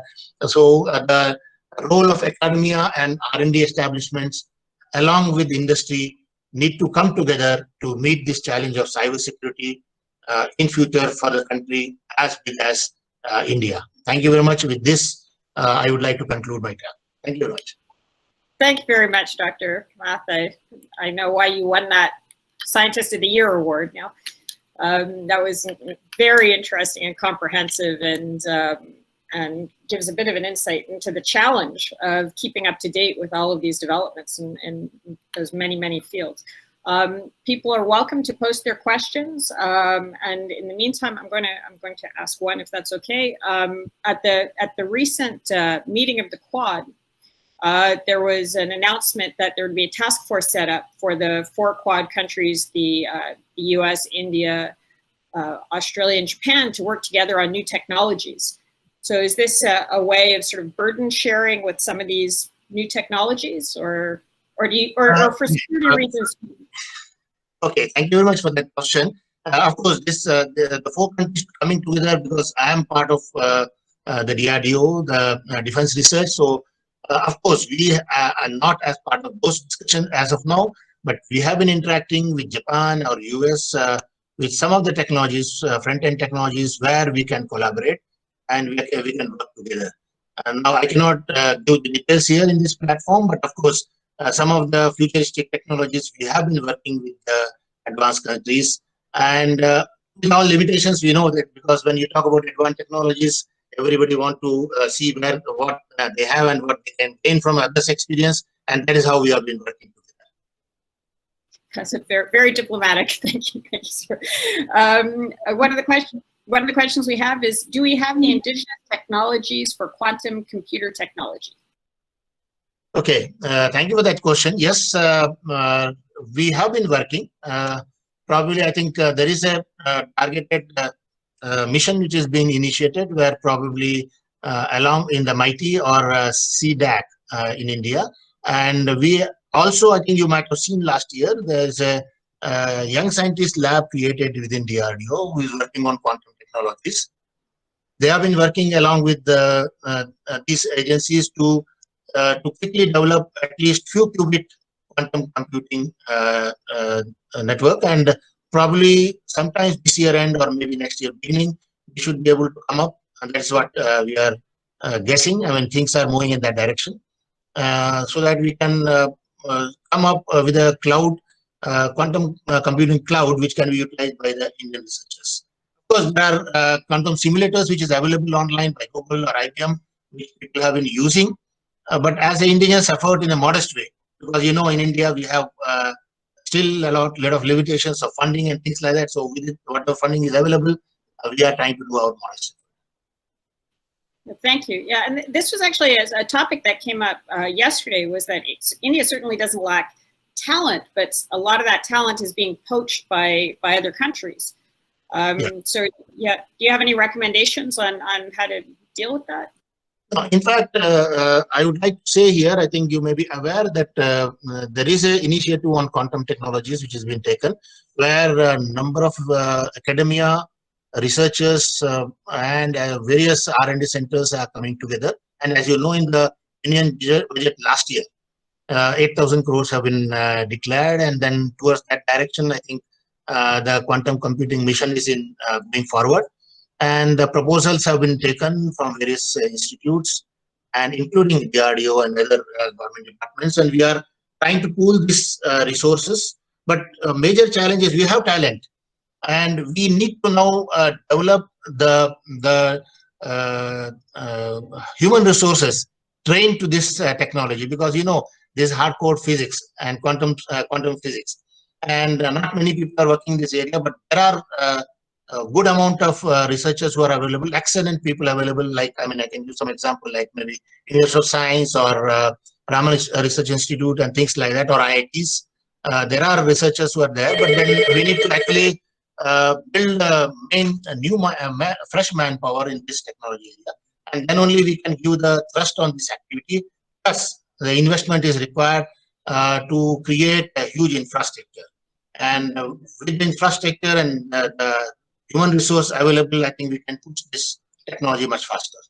And talent is definitely available in the country. Thank you. We have two questions from Manmeet Arora. Would you like to ask it yourself, Manmeet? Okay, I'll jump in and I'll read the questions. There's two questions. The one question is whether the recent R&D can meet the benchmark technology for the prevention of cyber threats. And shall I ask the second, or do you want to go for that? Okay, I will just complete the first one. Yes, I think there are activities which is being initiated. If you say within DRDO, we have some expertise, and as I said, I think in Indian scenario, we are developing a lot of endpoint security solutions wherever it is required. It is not possible that complete infrastructure can be secured, but critical infrastructure where it is required for defense application, we have been doing that. We are also having the framework which is in place. We also do whatever, there are a number of those systems being imported that we need to have some restrictions as to how much we should take care of cybersecurity point of view. But otherwise, indigenous solutions, whatever is being done, because now present trust of government, where Atmanirbhar Bharat. So we are actually looking towards taking indigenous solutions, and when you do that, as I said, by using maybe our own design, and we can introduce the cybersecurity solutions in that. And we also have a system in place where normally only secure communication purposes we want to use systems, then it needs to be graded and evaluation has to be done, and that is already been taken care. Wherever there is high security is required, and up to that extent, I can say yes, we are quite strong in this activity.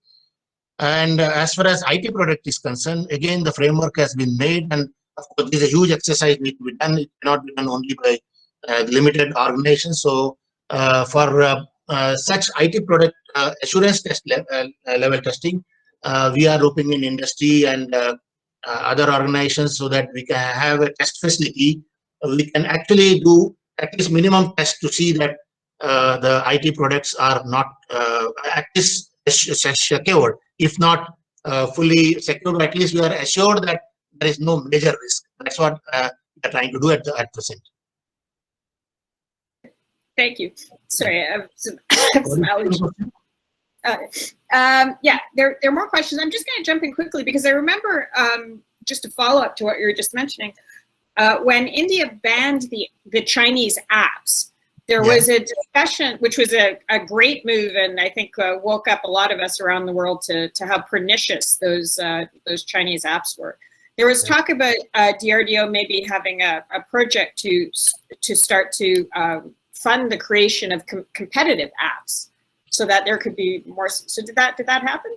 Yeah. In fact, I think number of apps which has been banned. Of course, that has been security testing has been done by some agencies, including DRDO was part of that. I don't want to specifically name an agency, but we have been also part of that, and it has been seen that it is many of those apps which has been banned was vulnerable, and that is where it has been banned. And information was getting into the adversary's domain, and that is where I think it was necessary to ban. But as you rightly said, yes, some of the app, like what is talked about now, WhatsApp equivalent, not DRDO, but CDAC, CDOT actually has one app which I think slowly is being, being tested right now, called Samvad, which is almost equivalent to WhatsApp.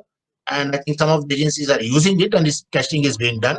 And if everything goes well, probably that can be used. And once you say the app is available, the infrastructure needs to be in place. As you know, that already the moment from WhatsApp people started shifting to Signal, already there is a crisis of infrastructure. So in the Indian scenario, when the population is so huge, and if you decide that you should use our own app like Samvad, then I think you need to first keep the infrastructure in place. Otherwise, the whole system will cripple, because people then will say that this app is not good, because what they see in the front end is the app. But in fact, the infrastructure support, the speed is required on the background. We need to be put in place, and this discussion is being done right now. Thank you. I think we're all waiting for the Indian competitor to Zoom. I think that's what. Hopefully, if everything goes well, and then I think we should see it soon. Thank you. There's a question from from Mr. Granoff. Mr. Granoff, would you like to ask your question? Your mic is muted. You were talking about embedded quanta, and I thought you said that you were developing a way of photographing embedded quanta. Did I miss that? No. I didn't say that. On the quantum side, you're saying? Yes, you talked about embedded quanta, which is amazing. I said we are trying to do basic quantum qubit development activity to make a quantum computer. So right now, I think to start with, as an R&D level, we are trying to make 7 to 9 qubit computer, and then it should be scalable one. Could you explain to us people who are not so technically proficient what it means? Go to the world of quantum computing. What does that mean on the ground to our lives? Okay, when we say quantum physics is a complex thing. Of course, as you know, present computing system works on digital computing basis, where it is zeros and ones. But in very vague terms, I can just say that in quantum computing, it is not generally zeros or one, but it can coexist. It may be 0 or 1 both together, and that is where it gives the advantage of computing. In a very general term, I cannot go into much detail because then it becomes highly technical. And because the two things coexist in the quantum qubit, and that is where they are saying in the qubit, it is not called bits, it is called qubits. because they coexist, and that is where you do large advantage of computing. And this is all based on the quantum phenomena. And for having quantum phenomena, again, there are different type of technologies which is being used. It may be semiconductor qubit based.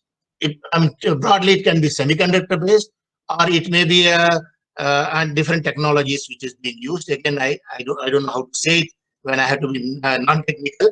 And there are different 2-3 different ways we can make a quantum computer. Now, when you make a quantum computer, as you know, in a conventional computer, it is not the hardware alone. The hardware is supported with the operating system, the BIOS and things like that, which is actually assembly language.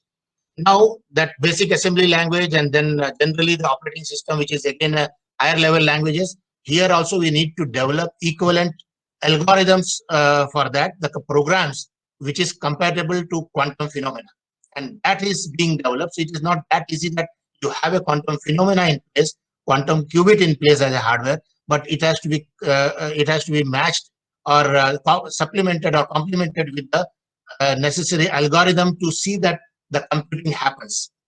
And that is on the very basic level. I think if you can equate it, like, earlier days before the actual computers or the desktop came, we were in terms of microprocessor boards were there. In that level, there I think programming is done like assembly language. So similar type of thing here on the board level, we need to actually develop a new algorithms which can be which is compatible to quantum phenomena, and that is where the challenge, and that activity need to be done very fast. And in India, as you know, that we have talent on software also. But yes, infrastructure, if it is brought in place and if people are given the task to do that, I'm sure this can happen very fast in India. Thank you.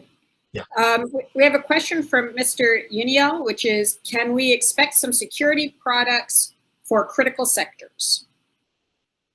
Yes, we have for critical sector. Again, I think there are some government production agencies who have been making the security products. I do not know which one we are talking about. As I said, bulk encryptors and endpoint encryptors and things like that.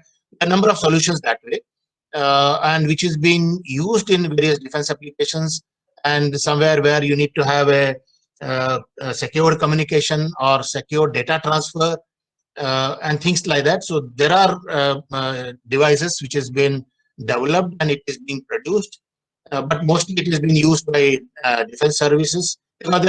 It is not user friendly. The moment you make such devices, you need to follow a lot of guidelines, and then it becomes slightly tedious. But there is no, if you are talking about security, there is no compromise. So security and comfort cannot go together, and that is how it is. So if you are talking about cyber security, you will not have a very user-friendly interface with that. But when you're talking about really secure connectivity, connection, or data transfer, then you need to use that. Thank you. There's actually a related question from Manmeet Arora, which is, how far has research in DRDO come up with new technologies which can be used by citizens to prevent their systems from cyber intrusion? Yeah, I think as far as DRDO's mandate is concerned, we are focusing on defense requirement. So we need to focus right now on that. But as a byproduct, whatever technologies, like I think I was telling, one of the things which we are developing already is the NMR, that National Malware Repository.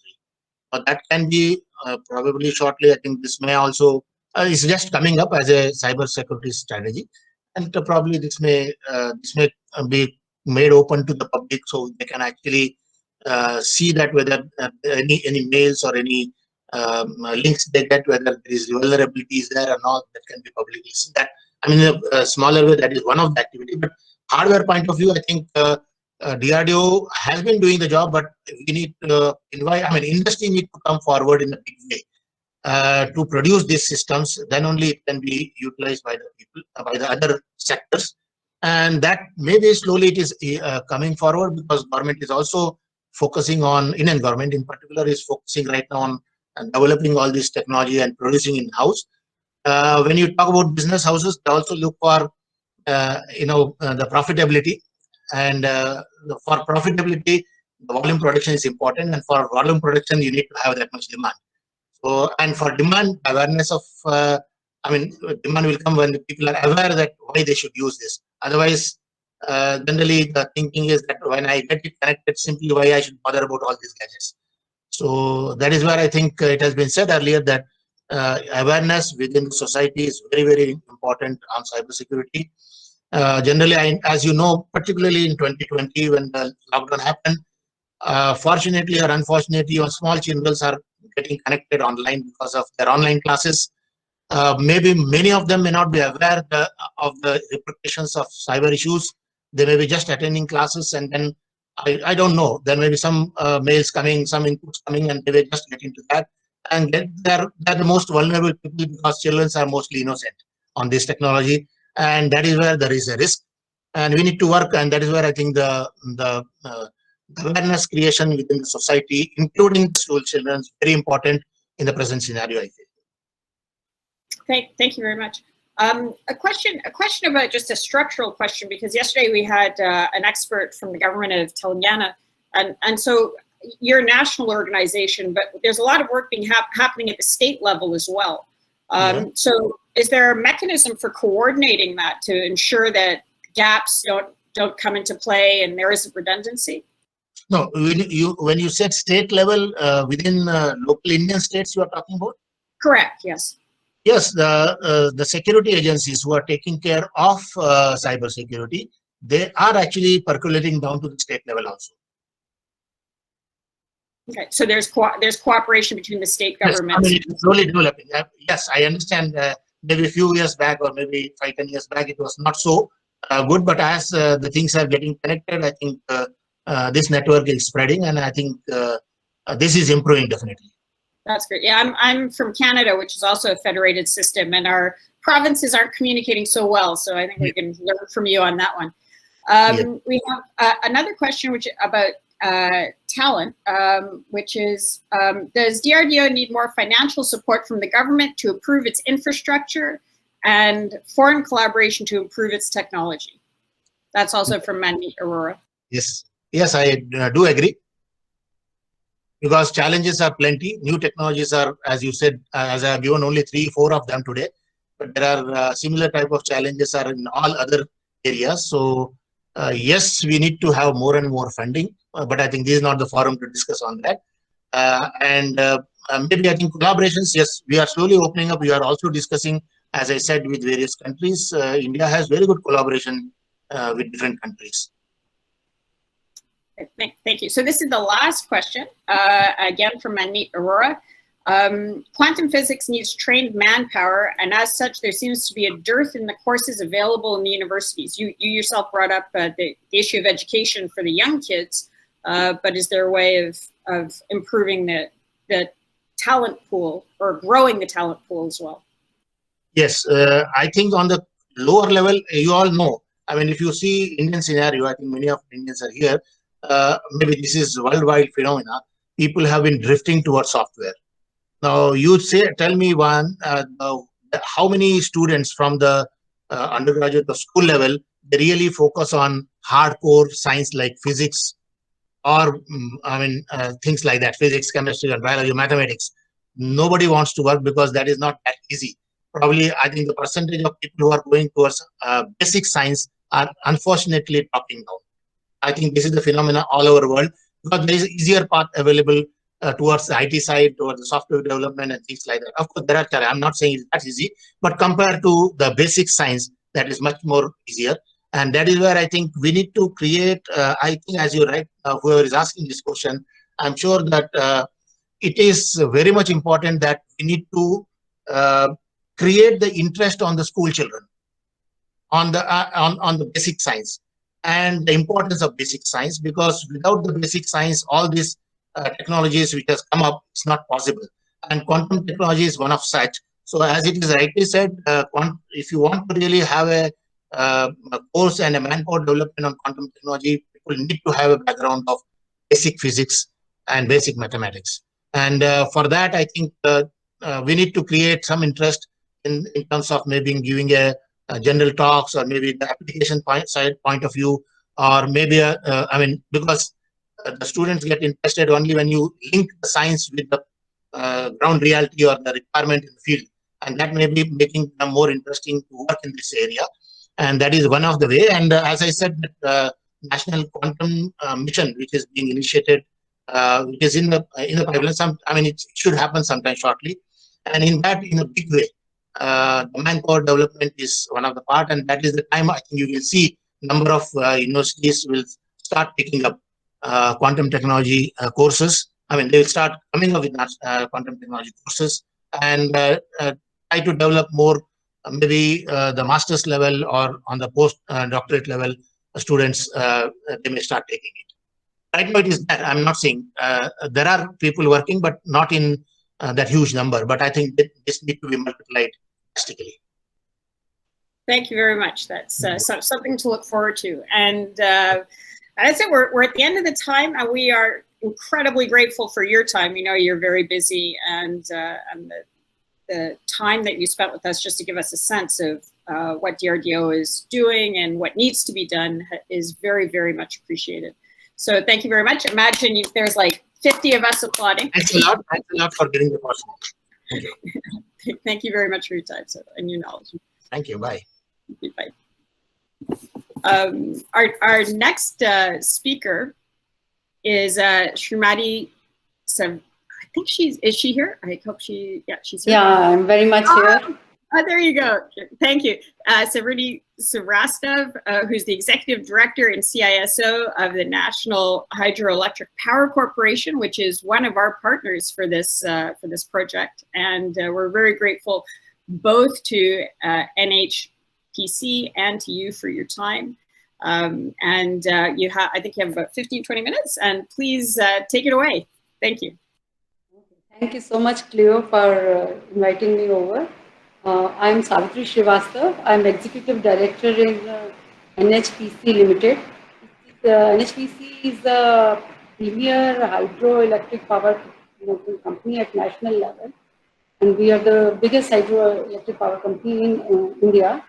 And I am CISO in NHPC, and looking after the cybersecurity aspects of my company, as well as NHPC is entrusted by the Ministry of Power as to act as CERT hydro for all hydro utilities across the country. So there are around 37 utilities, out of which 7 are central PSUs, and around 22 state, and around 9 private hydro utilities, which are connected with us for the cyber security purpose.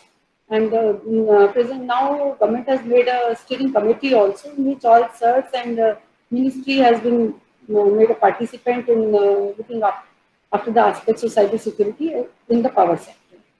So NHPC, I would like to tell something about NHPC. We are generating hydropower and constructing hydro projects. Our presence is mostly in the north of India, in Himalayan regions. From west to east, everywhere we have our hydro projects, and mostly they are in very remote areas, because the hydro projects are built on rivers, and it needs a head also, so mountains and rivers have to be there. So it is prevalent, I mean, it is present in north of India on Himalayan regions. And most of our projects, power stations, are in very remote areas. So as it is connecting all those power stations with our main corporate office, which is in Faridabad, itself is a very, very big challenge. And we are connected, we are having around 40 locations across the country, which are connected to our corporate network in Faridabad. Looking after coming to cybersecurity, there is an increasing need of cybersecurity as the IT and internet use is increasing everywhere. More and more companies are opening their IT systems to their partners and suppliers.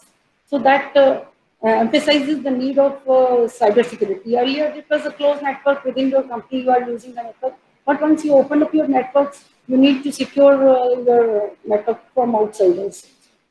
All the more, it is in the COVID-19 situation, I mean, most of the people were working from home and accessing the networks from home.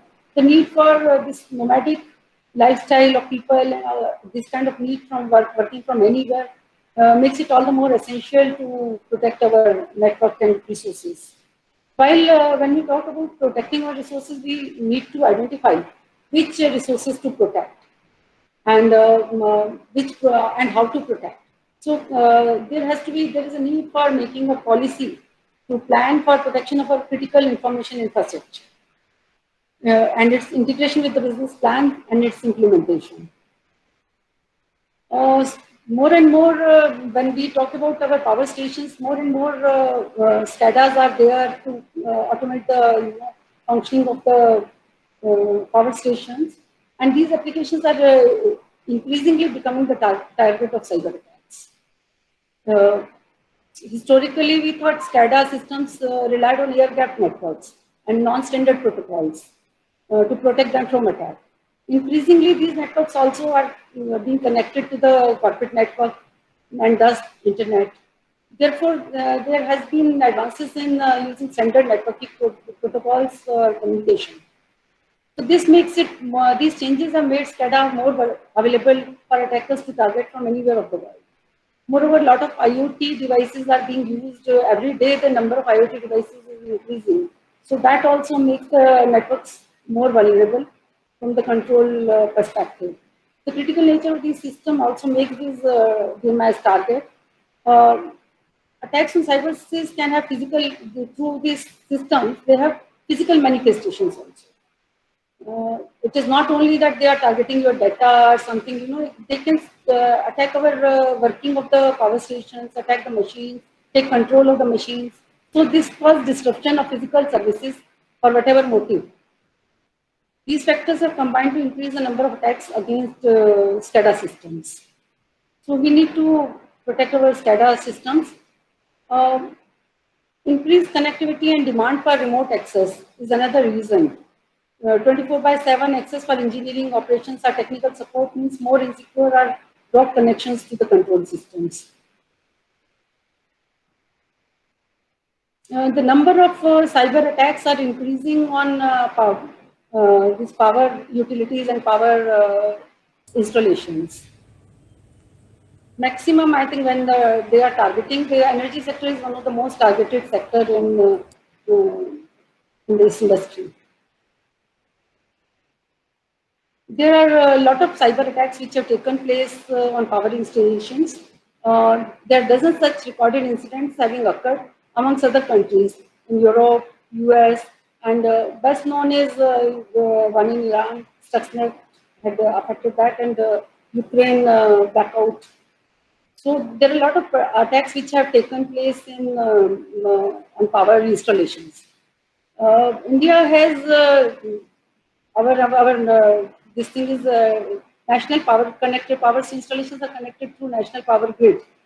So it is all the more we are more vulnerable to these kind of attacks, and it can affect it can cripple the economy of the country.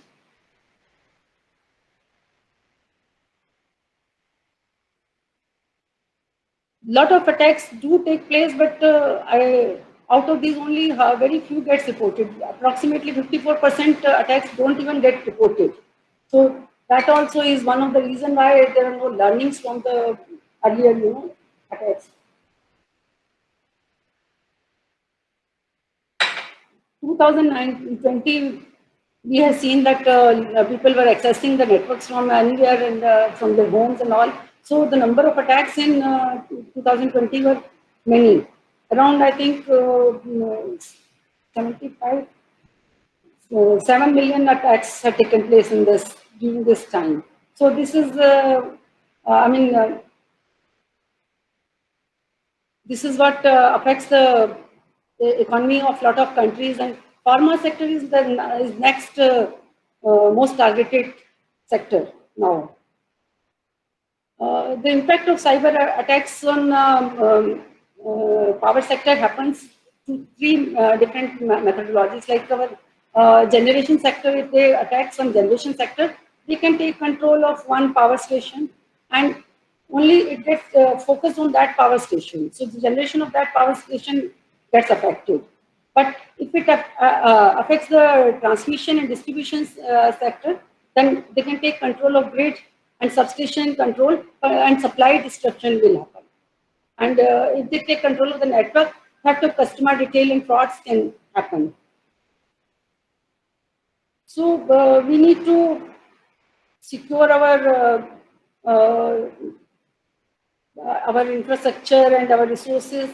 The triad of organization cybersecurity is by three things. We have to, the weakest link in cybersecurity will be people.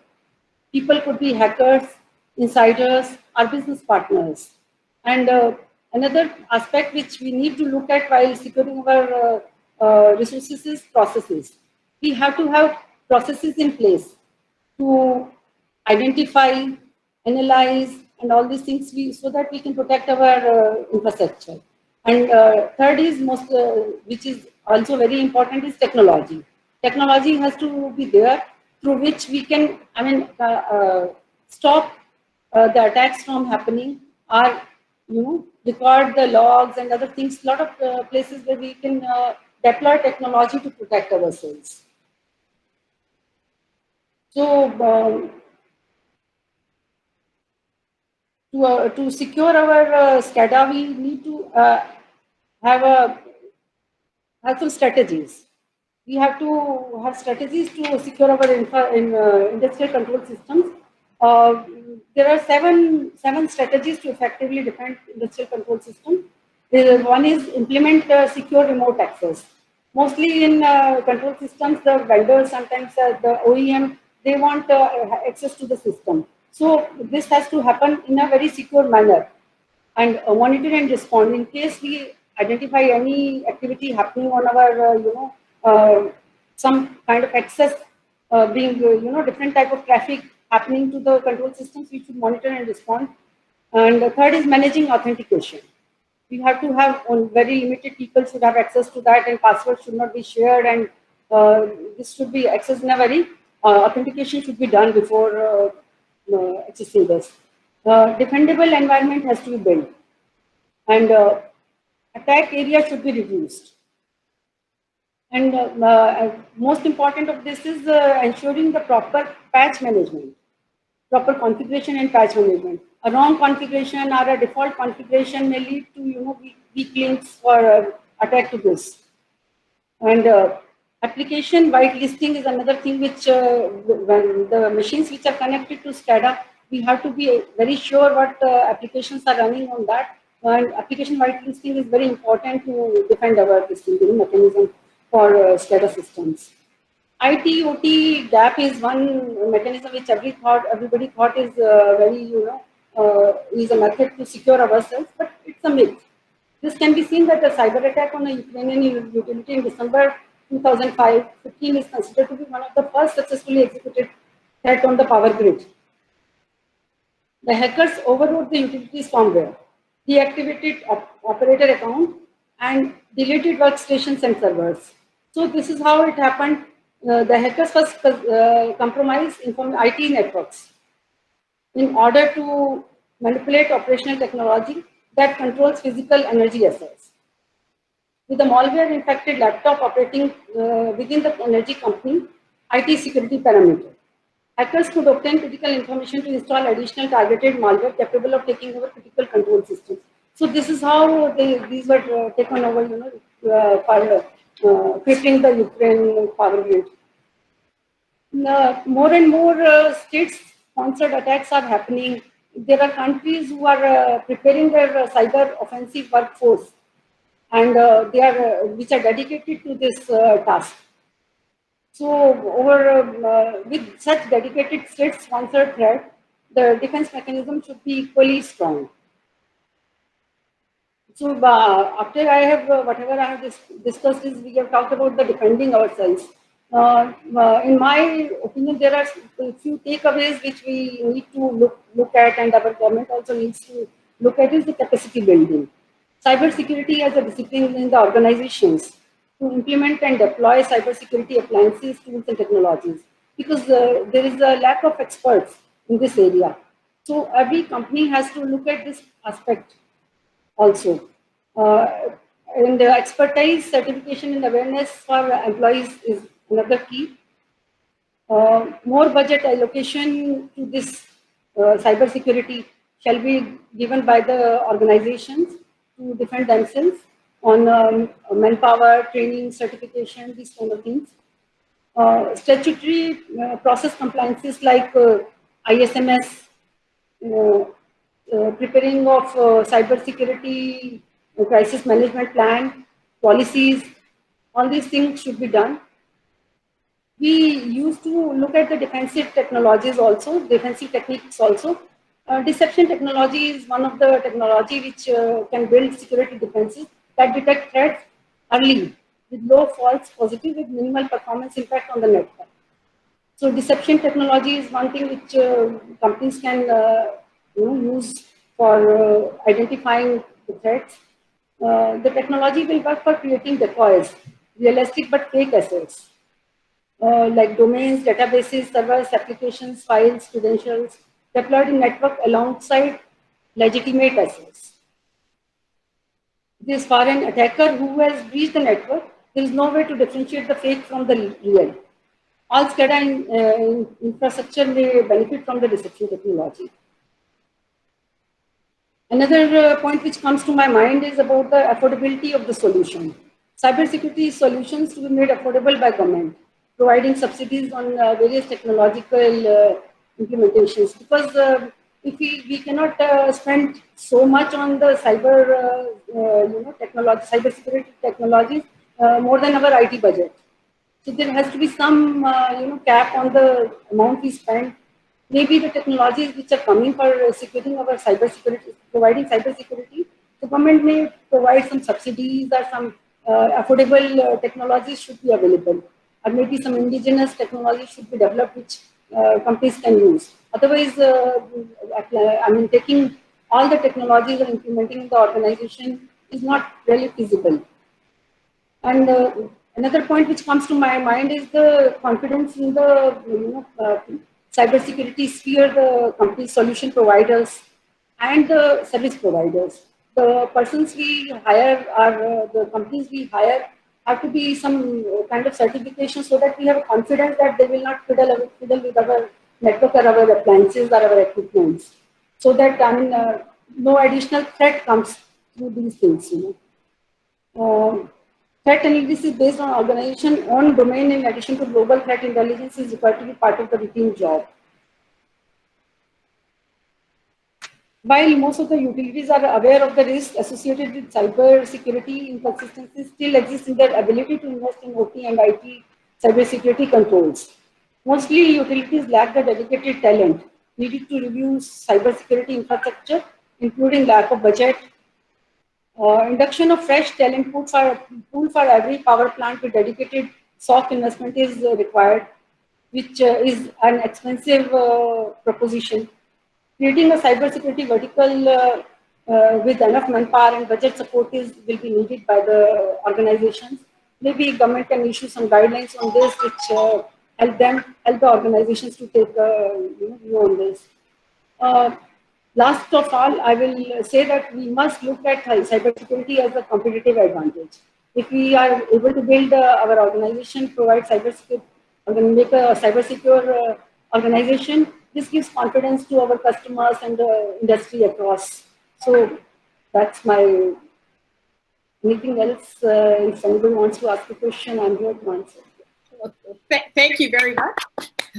That was very, very helpful and very comprehensive, and I think gives a little bit of an idea into how much responsibility you have on your shoulders.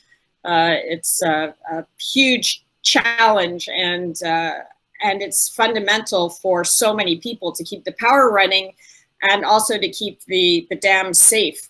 And we know that it's complex because some of those waters is running across borders, and some of the bad actors are not in the country. So we're very grateful to you for what you're doing, and this issue of talent is something that's come up a few times. So hopefully one of the things that will come out of this conference is there'll be more focus on developing and keeping talent in India. The people are certainly there. So we really appreciate it, and we appreciate NHPC for its support for this whole conference. And it's very, and there's some if you have, we're gonna have to run on to the, just because of time, to the next presenter, but there's some very nice comments in the comment box complimenting you on your presentation. So we're very grateful for that. So thank you very much. Thank you. And thanks, really, thank you, Aditya, for giving me this opportunity to talk to you today. Thank you. Thank you. Our next speaker is Shri T. Ravi Sankar. This is a completely new approach. We'll be shifting over to the Reserve Bank of India. He's executive director and an expert in fintech. He has a long experience across a wide spectrum of central banking functions, particularly exchange rate management, reserves portfolio management, public debt management, monetary options, regulations, surveillance. He's on several extremely important committees, and this is an area where there's been an enormous malign activity to try to undermine the structures. It gets right to the core of a country's economy, and so we're very, very grateful for his time. We have him for about half an hour, I think. Yeah. So please, sir, take it away. Am I visible and audible? Both. Perfect. Okay, thank you. Wonderful. Yeah, wonderful. First of all, thank you. Thank you for inviting me to this International Cybersecurity Conference 2021, organized by the Global Counterterrorism Council.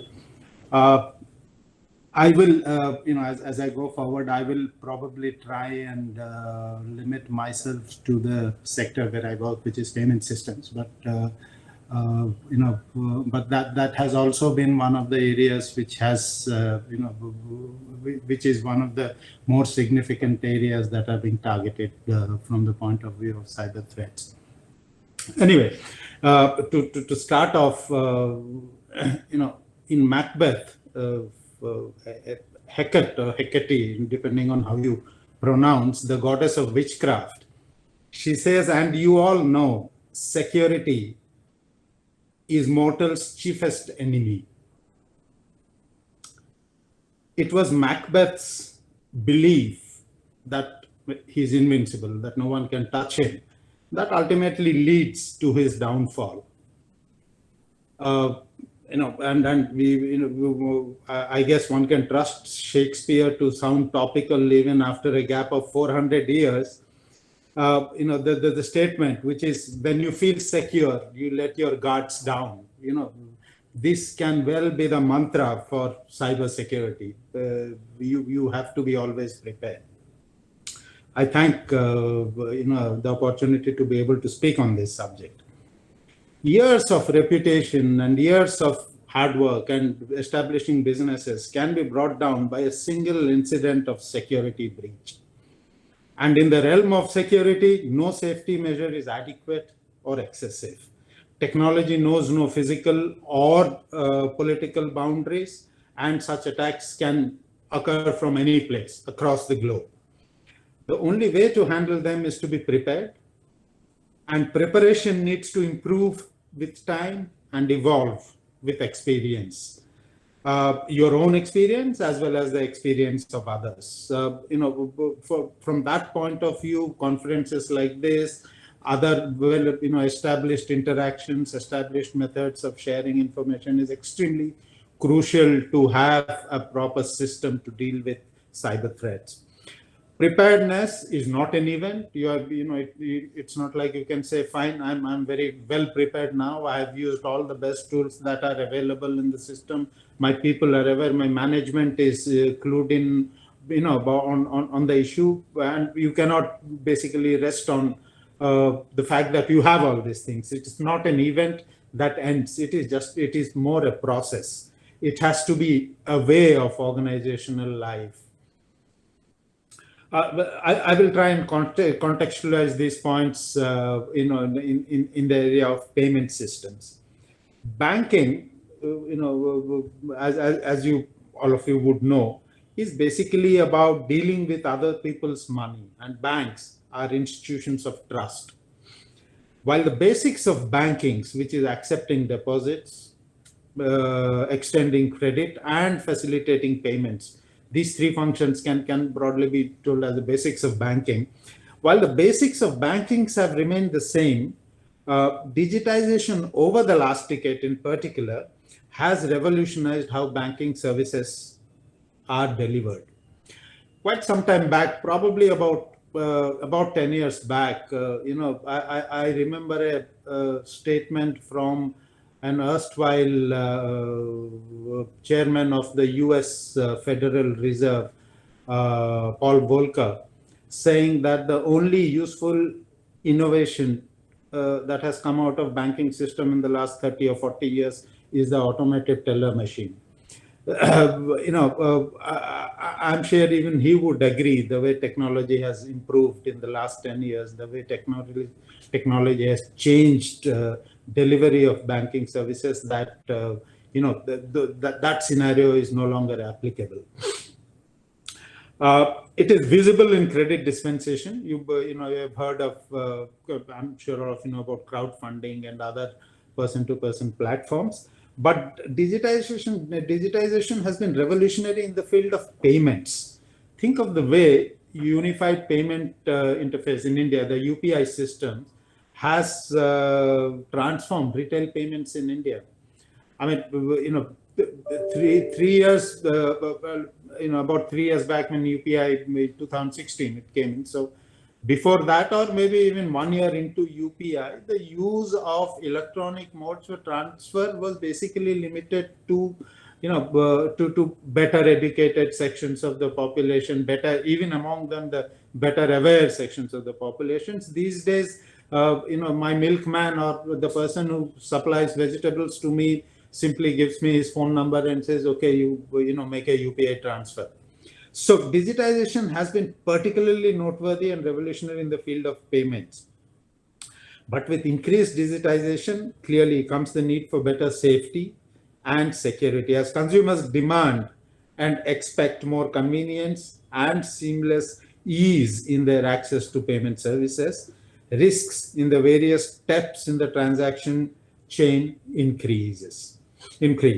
And with it comes the need for better security. The present COVID-19 pandemic, I heard the previous speaker discuss that as well, has also transformed user behavior, use of cards for payments other than for cash withdrawals, online shopping gradually replacing access to physical outlets, the disappearance of long lines for bill payments or for waiting at toll plazas.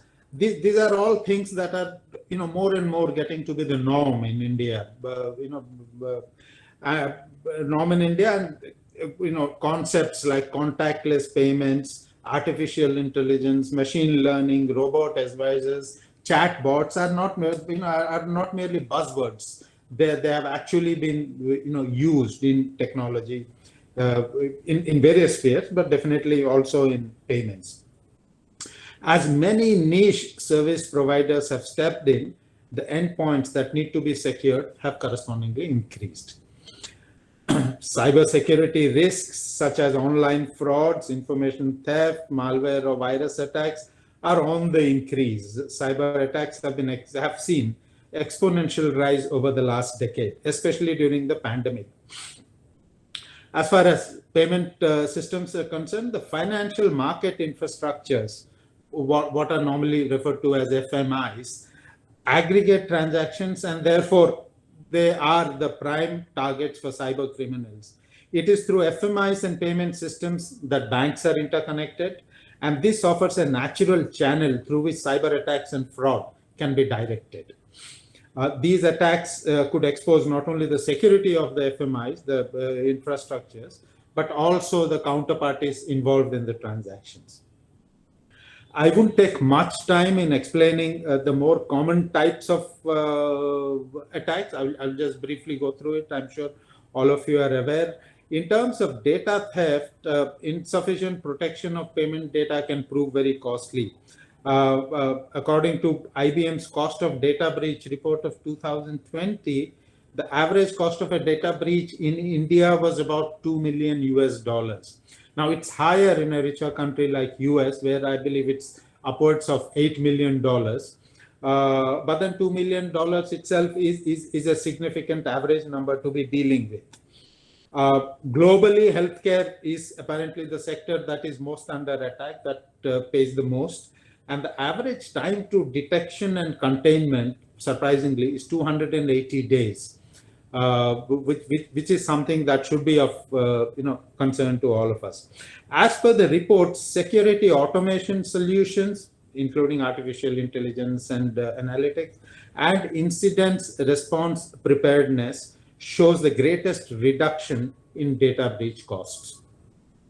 It is important for payment system operators to remain vigilant, implement the appropriate safeguards, and keep themselves up to date, and protect their customers' payments data for the system to remain safe.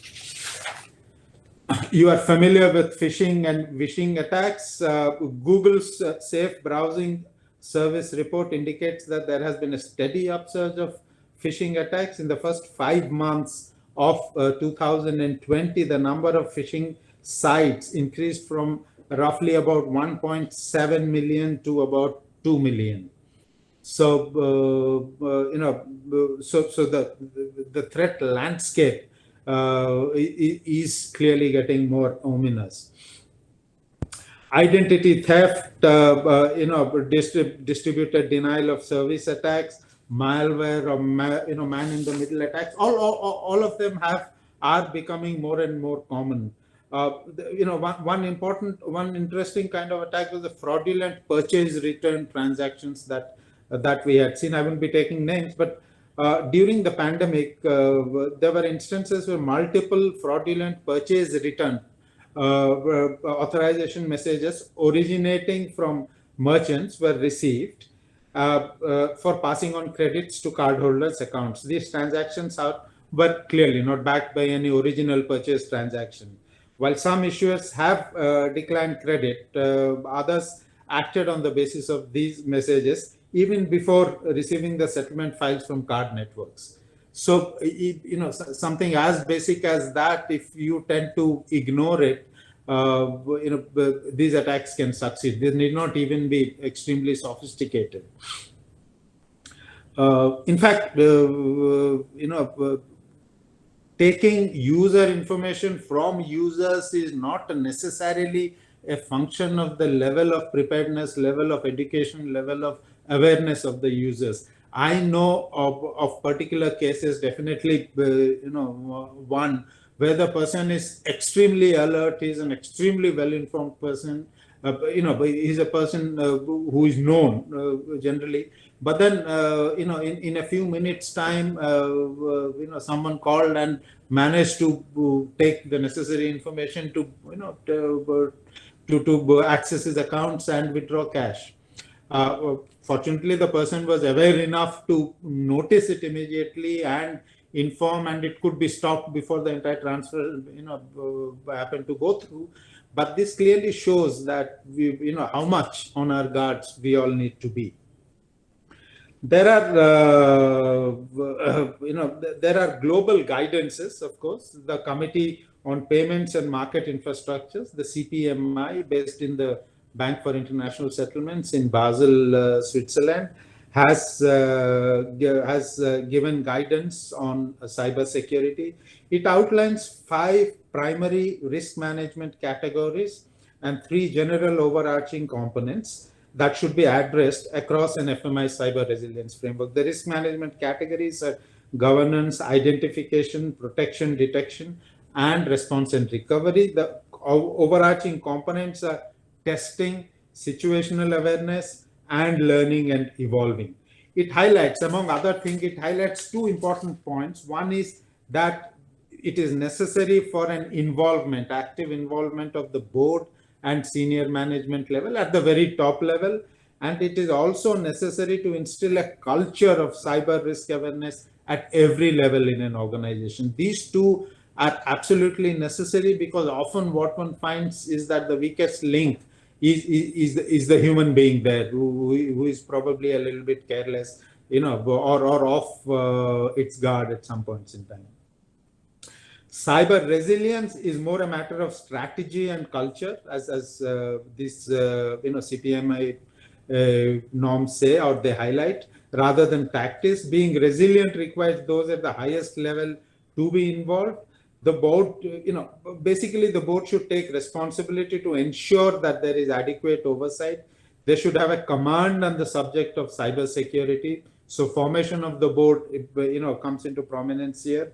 They should integrate cyber resilience with the organization's overall business strategy, so that the focus on business, the focus on the areas that money comes in, doesn't lead to your risk management in terms of cyber security being sidelined, which happens. Which I know in the financial institutions, including banks, the business area generally tends to dominate the risk management function, although that situation has been changing quite rapidly. These guidelines are relevant not just for FMIs, but also for financial institutions, institutions themselves, like payment system operators. In India, some of the initiatives RBI has undertaken, I will just list out. RBI has set up an IT subsidiary, the Reserve Bank Information Technology Private Limited, or REBIT in short, which focuses, among other things, on cyber security within RBI, and it assists RBI in assessing cyber security in banks. Endpoint security related research is being undertaken by the IDRBT, the Institute for Development and Research in Banking Technology, an entity established by the Reserve Bank of India. RBI has also established a cyber crisis management group to address the major incidents reported and suggest ways to respond and recover from such incidents. Banks have been advised to subject their systems to continued surveillance and put in place IT policy, cyber security policy, and the VAPT exercises that should be carried out regularly. Recently, RBI has issued a master direction on digital payment security controls. This was in February this year, for banks to set up a robust governance structure for such systems and implement common minimum standards of security controls for channels like internet, mobile banking, card payments, etc. There are certain security and safety features that have become the norm in India. I will highlight a few of them. Additional factor of authentication is such a simple addition to technology, but it actually increases the safety, by many numbers. For all card present and card not present transaction, it is mandatory to put in place a system of providing for additional authentication or validation based on information not visible on the cards. The mandate applies to all card transactions relating to cards issued in India for payments on merchant sites where no outflow of foreign exchange is contemplated. Obviously, if I use the card in US, this is not, this does not apply as far as I knew, but I don't know if things have changed now. But then in India, all transactions have to have this additional factor of authentication. Banks have also been required to put in place a system of online alerts, transaction alerts, that is mandated. Chip and PIN cards have been mandated.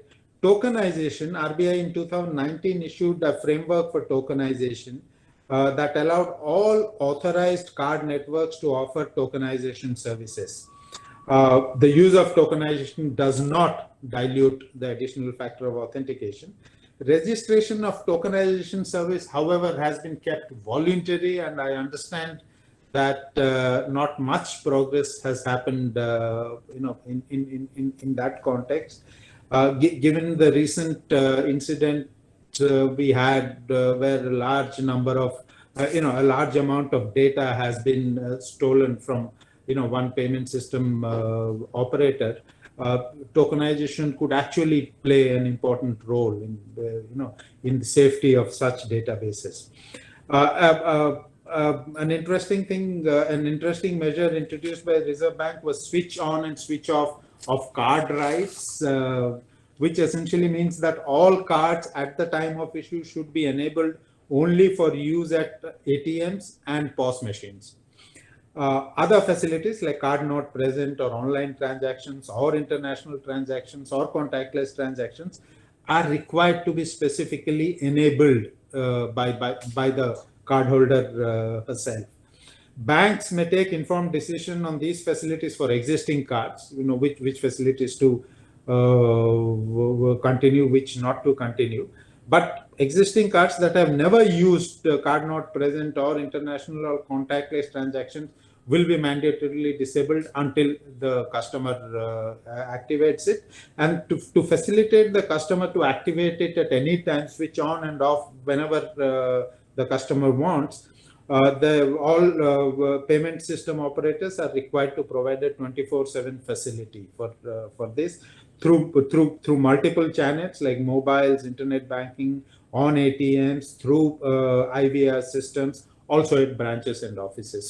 So the facility is very clearly there. If you have access to the internet, you can do it immediately. That is as far as card transactions are concerned. In terms of security of mobile and internet banking transactions are concerned, there is a mandatory registration requirement for mobile numbers. Banks are required to mandatorily register the customers for SMS alerts and wherever applicable for email alerts as well. For electronic banking transactions, they have the option of not offering facility of electronic transactions other than ATM cash withdrawal for customers who do not provide mobile phone numbers. Similarly, security of interbanking transactions. For carrying out such transactions, at the least, banks would need to implement the two-factor authentication arrangements. Data storage, we have issued instructions for data to be stored in India. All system providers to store the entire data relating to the payment system operated by them in systems only in India. This data pertains to full end-to-end transaction details. For the foreign leg of transaction, data can be stored in the foreign country if required. Other things, other initiatives that the Reserve Bank has taken are the Central Payment Fraud Information Registry. With the growth of, as digital payments have grown, so have, as the fraud risk, so have the number of instances of frauds. Fraud risk monitoring assumes importance in that context. RBI has created a Central Payments Fraud Registry, CTFIR, Fraud Information Registry, which facilitates reporting of payments of frauds by banks and non-bank system operators. This is expected to help in better analysis of the deficiency in the system, systems and processes, and enable strengthening of existing controls and putting in place any additional controls. Finally, RBI has been taking initiatives in terms of improving awareness of consumers through its electronic banking awareness and training program, what are called e-Bath programs, and organizing campaigns on safe use of digital payment modes to avoid sharing critical personal information like PIN, OTP, passwords, etc.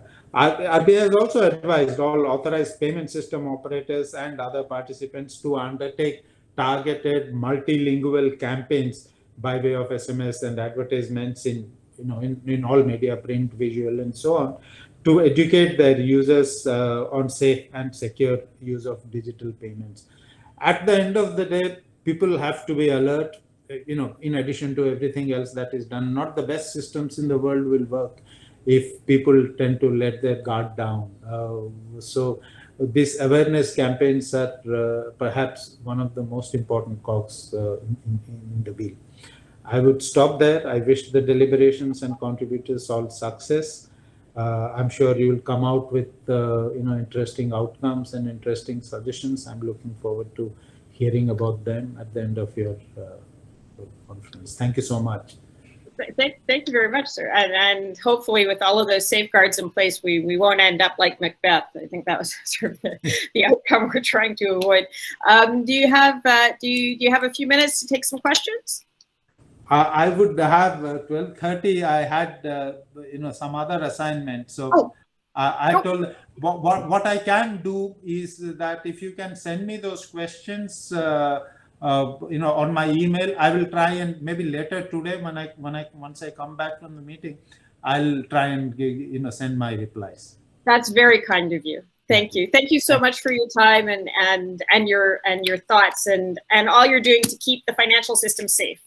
Yes, very much appreciated. Thanks so much. Thank you. Thank you. The virtual clapping. Thank you. So now we're moving on to our next speaker, who has been very patiently waiting. We've seen him all morning. Mr. Alok Vijayant, who's a cyber evangelist with NTRO. We're getting to visit all of the great organizations that India has. He's the Director of Information Dominance Group at NTRO, the National Technical Research Organization. Also Director of Development of Cyber Ecosystems in the country through the incubation of industries, as well as innovative cybersecurity. Previously, he was Deputy General Manager at the Reserve Bank of India, and just a very creative and inspiring thinker. So we're very, very pleased to have him here. Please, sir, take it away. Thank you very much for giving me an opportunity and my introduction. In fact, this particular topic was very, very close to my heart. In fact, the quest for digital supremacy. I mean, this is a fantastic, theme of the entire session what we have today. And my specialization per se is, all through last 18 to 19 years, I have been working exactly in the same domain, the quest for digital supremacy when it comes to India as a global power in terms of digital dominance. I have been, in fact, one of my group, which used to be called as Information Dominance, way back in 2006. So yeah, it can be well understood that how this information dominance and things would have come up by that time. So over the next 20 minutes, I would be speaking on the fifth domain of warfare, and that is the domain of ether. It was earlier called as the domain of ether. So I'm actually going to get onto that, and I will try and bring out various topics on what are the challenges in this domain, what are the resources that you have in this domain. Some people say it is network-centric, some people say it is not network-centric, and so on. So over the next 20 minutes, actually, I'll be talking to you on this. So with the advent of this 21st century, way back in 2001, 2002, this domain of warfare, it actually gravitated from the erstwhile, the symmetric domains of warfare to a completely, asymmetric domain of ether. And the beauty of this domain was that the conventional rules of engagements do not apply in this domain. This domain is completely devoid of supply chain. It has got absolutely no supply chain mechanism. It has lack of command structures. It doesn't have any command structure. A hacker cannot take on command from anyone. I mean, he's independent. He makes his bullets. He makes his weapons. He makes his, he chooses his enemy. He chooses his target and then goes on. So it is completely devoid of supply chain, completely devoid of a command structure. And on top of it, there is no entry barriers. So if anyone has to enter this game, he just needs to have a laptop and a good internet connection in hand. So therefore, this domain of warfare became a playfield for not only the state players, but also individuals and standalone players. And, sometime in 2006, 2007 onwards, we also saw a third kind of, player in this game, and that were the information traders. There are people who were trading information, exploiting this domain and trading information. So it was like an information exchange People used to gather information from the rest of the globe, and then after that sell it to the people who actually needed that information. So this asymmetric battlefield of future definitely needs a very, very different treatment, as the gains or losses accruing out of this particular aspect is very asymmetric in nature. So over the last 2 years, 2 decades, in fact, a lot has gone into this domain. However, the structured approach to this domain, while analyzing all the factors that shape up this domain, is somewhat lacking, and it has been staggered, basically. So it's therefore important to diagnose the domain in terms of its abilities that it offers, availability of resources, the 3M that we call it in management terminology, the men, material, and the money, and also some extraordinary aspects that the domain permits to leverage while conducting a war or an information war. So this is what I will be talking about in a couple of minutes here. First thing, which often raises eyebrow, is some people call it it's a network-centric warfare. Many of the literature on the subject of information domain talk about this form of warfare as a warfare that is network-centric. However, in my opinion, it is network-centric only to an extent that the payloads or the ammunition delivery uses the network as a medium rather than in physical domain. So all the payloads and whatever exploitation happens, that only uses the network as a medium rather than the network being attacked and things like that. That's very rare. Nobody will do it now. So this form of warfare can be best effective when carried out in controlled clusters rather than through a centralized mechanism. Here, the word controlled is very important at this point, and we will discuss this control a little later when we actually start touching the subject in totality. So the first thing is, what are the resources of this information domain? What are the players? What are the resources of this information? The technical resources required to operate in this domain are normally available in private domain, and therefore connectivity of the individuals and larger spread out group dynamics are the key factors of success in this domain. The larger is your network of professionals that you are connected with, more is the probability of obtaining a tool, technique, resource for this domain. So in case you need a VPN from a particular country, your network is going to help you in actually getting that VPN. If you are interested in some kind of sourcing of a tool or an exploit, it's the network which is going to help you in sourcing these tools and exploits. So the toolkits of cyber operation comprises of right manpower resources, in addition to a fast communication channel, weapons for delivery of the payload, and the ammunitions in terms of exploits, payloads, and war quality malwares. These are the basic resources of this domain. The most fundamental resource, which is actually using rest of the resource, is the human resource. And why I'm making a special reference, there are many speakers who have given reference to this human resource, and they have also talked about, controlled certificate-based, human resources being there so that, they can be controlled. I somewhat, having worked in this domain for almost like 21 years now, I have a very different feeling about this human resource part, because these human resource, in fact, I have a book on this, it's known as Uncontrolled Warriors. So these are basically uncontrolled, and since they're the most important resource in the information battlefield, their importance of skills, ingenuity, and out-of-the-box approach to handling situations are the success factors in this domain. Tutoring and trainings can help only to a certain level in this domain. Many of the hackers who we have seen or we have met, they have never gone through a structured training program. They have never gone through a structured, tutoring or a course or a certification. Nothing. They don't look for certification, in fact. So, even if you do a kind of a certification mode, the actual serious hackers are not going to actually look for that certificate. They are not interested in certificate at all, because it doesn't help them any. So, so tutoring and trainings can help only to a certain level in this domain. The higher form of warfare needs extraordinary thinking and making individual strategies aligned with the group strategies. So that is what is very important. And also to add, these human resources are very, very expensive and moody resource. Why I'm using the word moody resource is because, their working hours, you cannot regiment them into some kind of a conformist system. You have to have a very, very different kind of treatment of these human resources. They might like to work at night. They might like to, eat something which you cannot even think of. They might like to smell something which, normal people cannot smell.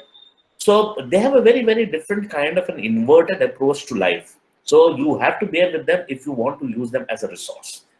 So in order to reap the benefits of their knowledge and abilities, you need to have a very, very specific treatment. Sorry, I'll just. You need to have very, very specific treatment of these kind of human resources. Now the question is who are they?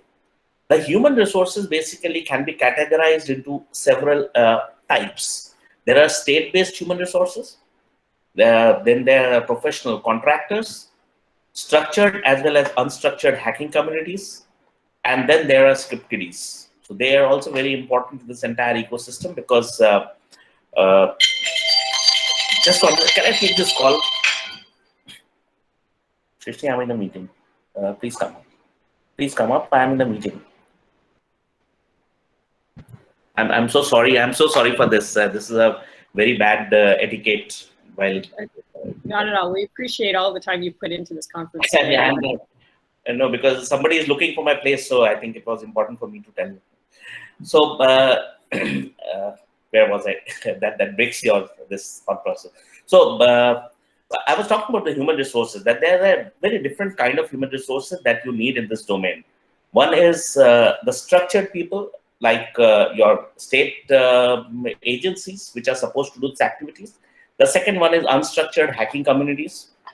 There are many hacking communities which actually talk to each other, and then they develop knowledge over time. And also the script kiddies, who take tutoring from somewhere and then become script kiddies and start doing a lot of activities in the cyber domain. So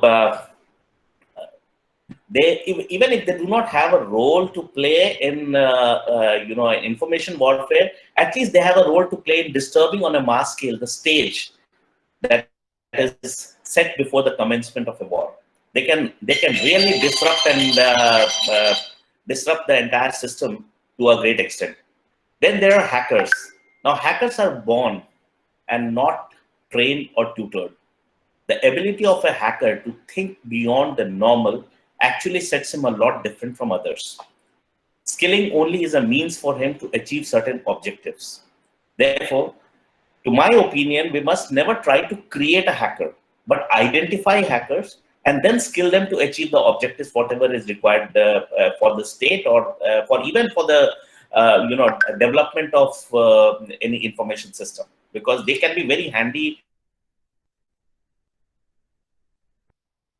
In fact, I remember in 2012, sometime, we had introduced the concept of bug bounties, and later in India, we had introduced the system of bug bounty, wherein we started seeing a lot of hackers who were not even known. They started coming out with a lot of interesting vulnerability and reporting, making responsible disclosure to people. So it's very important that the people who make the system normally it's very difficult for them to actually find a bug. But people who are used to breaking the system, they will immediately find a bug, and it is very easy for them to find a bug. So that's why deployment of these people actually become very, very important. Then the second kind of people are state-based human resources. Now, state-based human resources are the cyber resources whose role should be to identify hackers and then enable them to align their strengths with the national objective. I would say it's impossible for a state-based human resource to keep pace with technology. The amount of dynamism that this domain sees, it's humanly impossible for any state-based human resource to actually keep pace with the current technology, because there are a lot of things in the wild. There are a lot of things where you as a state agency are basically banned from entering. Hackers need to enter at so many places wherein from where they get knowledge and ideas. So state-based human resources is very difficult for them to actually keep pace with such technology. Now, the role of such resources is more in the behavioral domain. I'm talking about the state-based resources. And the main role should be basically to polarize the information domain players and align them with the national objective. That should be their role. The third variety comes from the structured and unstructured hacking communities. Now, these are the communities that formally or informally constitute groups to help and share knowledge on their forums. The idea is to synergize on each other's efforts than everyone reinventing the wheel for himself. So these hacking communities should be the one who should be first identified, then engaged, and then motivated to respond to their call of duty as it is required. So that is where I talk about a lot of hacking groups are there across the country and across the globe. They could be very, very helpful in development of this entire ecosystem. The fourth kind is the script kiddies, which I mentioned. They are the most vulnerable resources in the domain, who in the absence of a proper guideline and health infrastructure, explore the live targets in order to make a quick name for themselves. Now, thereby, they are the one who raise the level of entropy in this domain. And they disturb the entire ecosystem of the information order of battle. Therefore, I propose a theory of late movers advantage in the information domain, as against the management theories of first movers advantage. In the case of first movers advantage, actually, when in management terminology, when you say that the first you come out with a product and you go to the market, and if you're the first, you make extraordinary and supernormal profit out of that product. Whereas in this domain, it's a late movers advantage. The person who enters the system last is actually the winner, because he throws away all the malwares out of that system. And so one who exploits a system last is the winner. And various mushrooming shop hacking can only tutor individuals on this technique, but not train them to handle the same. So it's very important actually to regulate this, the firing ranges which are there all across, who are training every anyone who approaches them with money, they are training them with these skills how to fire. That is something which needs to be regulated and which needs to control. In fact, such beginner level knowledge on the domain has the potential to create a lot of disharmony in the society rather than doing good for the humanity. In fact, it can one day lead to a state of cyber Taliban, with low-level cyber weaponization in the hands of common. And this will become a reaping ground for advent of a new threat dimension to the world. That is what my worry on this mushrooming of this script kiddies is concerned. Now, somebody talked about the extent of control on human resource. Any form of warfare requires a great amount of control as well as discipline, and that is why the conventional battlefield has been set with a lot of discipline and structured approach, regimentation, and things like that. And governments across the globe would try to have a decisive control on this domain in their quest for information and foreknowledge. They would only play the game as marginalized entities. They would never be the main players. Indicators of such trends have started to come to the fore, and this trend is likely to sweep across this domain in a very near time sequence. The control in information domain is rather a very difficult proposition, just because there is a lack of supply chain, and the conventional subjects ensure control through a control on the logistics and supply chain. The domain of information warfare is it doesn't have a supply chain, and therefore the conventional control mechanisms are not effective in this domain of warfare at all. When we look at the soldier in the conventional battlefield, whose ammunitions, weapons, supplies, and all other aspects of the war domains are, including its supplies, the food supplies and other things, they're all regulated through a controlled mechanism. the human resources in the information domain, the hackers, they need no such supplies. The hacker selects his weapon, makes his own payloads, identifies the targets, and fires at will. Therefore, the conventional controls are least applicable in this domain. Then the second one is, you can control anyone by giving him something which he doesn't have. Otherwise, why should he come under control of yours? The second part is the availability of know-how. Even the know-how, conventional wars rely on conventional war know-how and are tutored, trained, and practices given to the soldiers. Whereas in the fifth domain of cyber, or the fifth domain of ether, the dynamics of the know-how rest with private players. Therefore, once again, the capacity and capability of a nation in terms of cyber warfare can be estimated by the extent of its connectivity to the underground communities. I'm making a very big statement here. That connectivity to the underground community is going to be the success of any nation, and we have seen in the past that kind of a thing happening. Third very important point is the psychology of the resource. Now, human resources in this domain are normally very emotional and therefore need to be handled with care. The fragility of their personalities need to be first identified, and then mechanisms must be devised for a careful handling. These are all basically ingredients to any quest of any government in the world for digital supremacy. These are some of the symptoms, or I would say the recipe for gaining digital supremacy. Now, what are the technical resources for a hacker? And the technical resources for a hacker that he needs to actually hack a system it doesn't come from the state players or doesn't come from any organized structure. And needs to operate in this domain are very few. And most of them become available to him through his own resources. And this is another reason why he cannot be controlled in the normal senses. And so the question is, what is the way forward? The way forward is the way, I'm talking about the way forward for the human resources to be managed is, I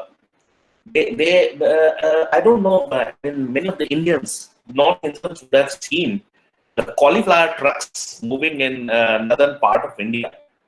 If you see the trucks, there are all these cauliflowers are actually grid one into another, and they are not tied.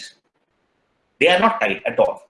So and they travel hundreds and hundreds of kilometers, and none of the cauliflowers actually exit out of that entire grid structure. They are not tied. Despite that, you can Google for a photograph of cauliflower truck, and you will see how they're all laid out one after another. I propose similar kind of theory for human resource management in this domain. It's a cauliflower theory of human resource management, and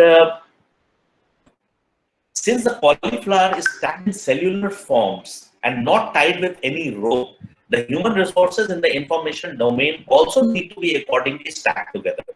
The threshold of ejection of any of the resource should be made so high that none of the resources spit out of the group. The untied resources with independent thinking, along with conduct of controlled activity, is what we can achieve by this mechanism, by having an integrated system of people who join voluntarily and make a grid.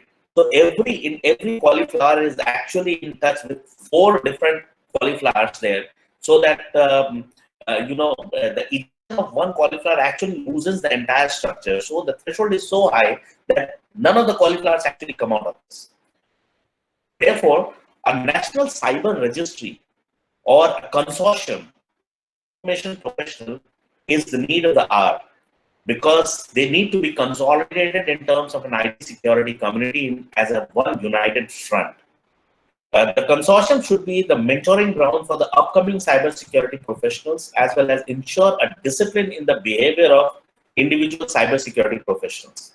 The ethics committee, as a part of the consortium, should create a very high level of professionalism and also a great threshold for independent members to act in accordance with the laws and help achieve the larger objectives of information dominance.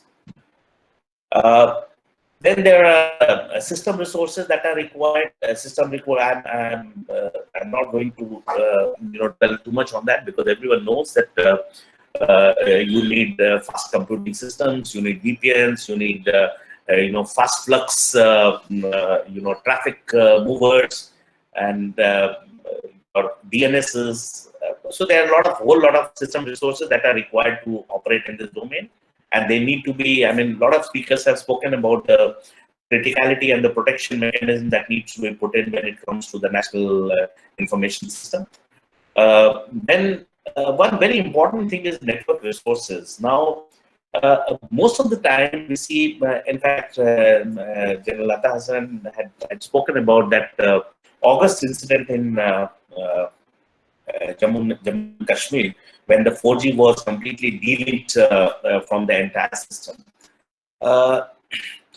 See, though it was the need of the hour to actually delink that 4G networks from that particular state at that time, because we were anticipating a lot of fake news and disturbing elements actually injecting into our cyberspace, trying to create disturbances. But I believe that we must have separate networks for offensive as well as defensive systems. It is like, I'll just give an analogy without going into the detail, that I have prepared a team of, say, 10,000 people who can go in times of distress or a fire and to extinguish that fire. I have housed them into a house which can house 10,000 people inside a campus. And then I have made a gate which can only let 10 people exit at any point of time. Now the question is very simple. When I need those 10,000 people to actually exit, will they be actually able to exit out of my gate, which can only let 10 persons go out at a time? So what is the utility of the 10,000 numbers if I cannot make them exit simultaneously, all of them? Our network is actually of the same variety. If you are planning your offensive, you must remember that any offensive has to exit your own routes, your own networks. And if you have to exit your own network, the first thing it will choke is your own networks. So I think this is high time when some kind of preparation must go on when it comes to utilization of network resources for defensive as well as offensive operations. We also must have a kind of a honeynet network wherein all the attacks should be deflected and it should act as a ring of fire for the entire nation. So national ring of fire is what is desired. In addition to the internal resources, a number of external resources are also very helpful by planning, strategizing, and executing an operational plan in the information domain. Now, external resources can provide help in pivoting, routing, and rerouting traffic in the real time. Now, I'm purely going into the offensive domain. Now, friendly information assets are very helpful in order to sustain a warfare activity in the real time.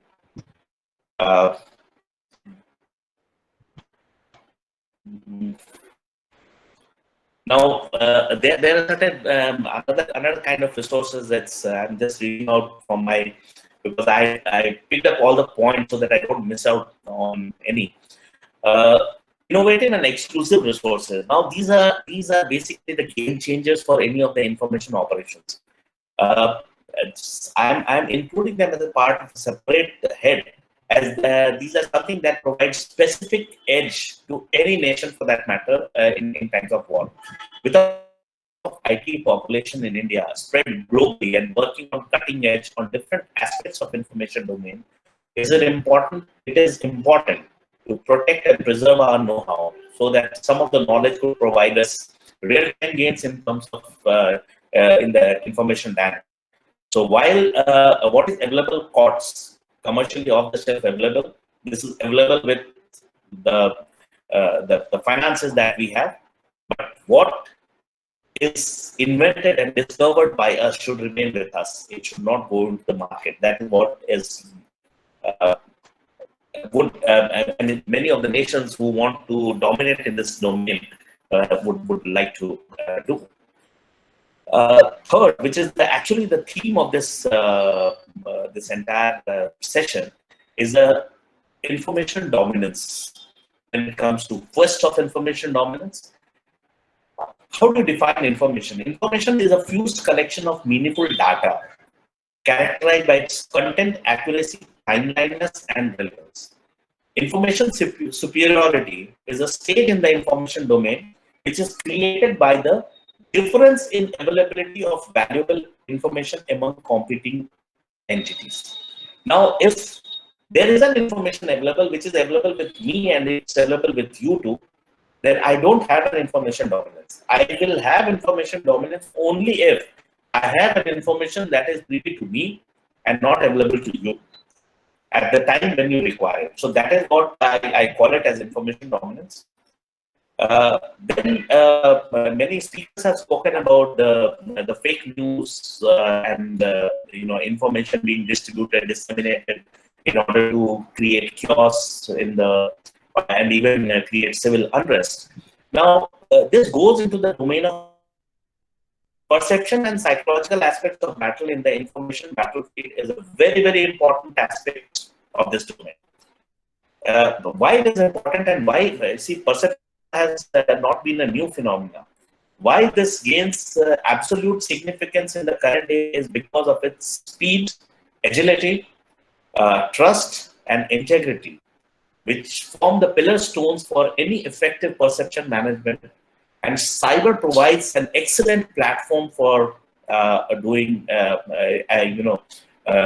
realizing all these aspects in one go. So the availability of the social networks, the digital media, the deep penetration of the internet among masses, as well as the speed of spread of information, render this aspect a very, very potent weapon so far as psychological buildup is concerned.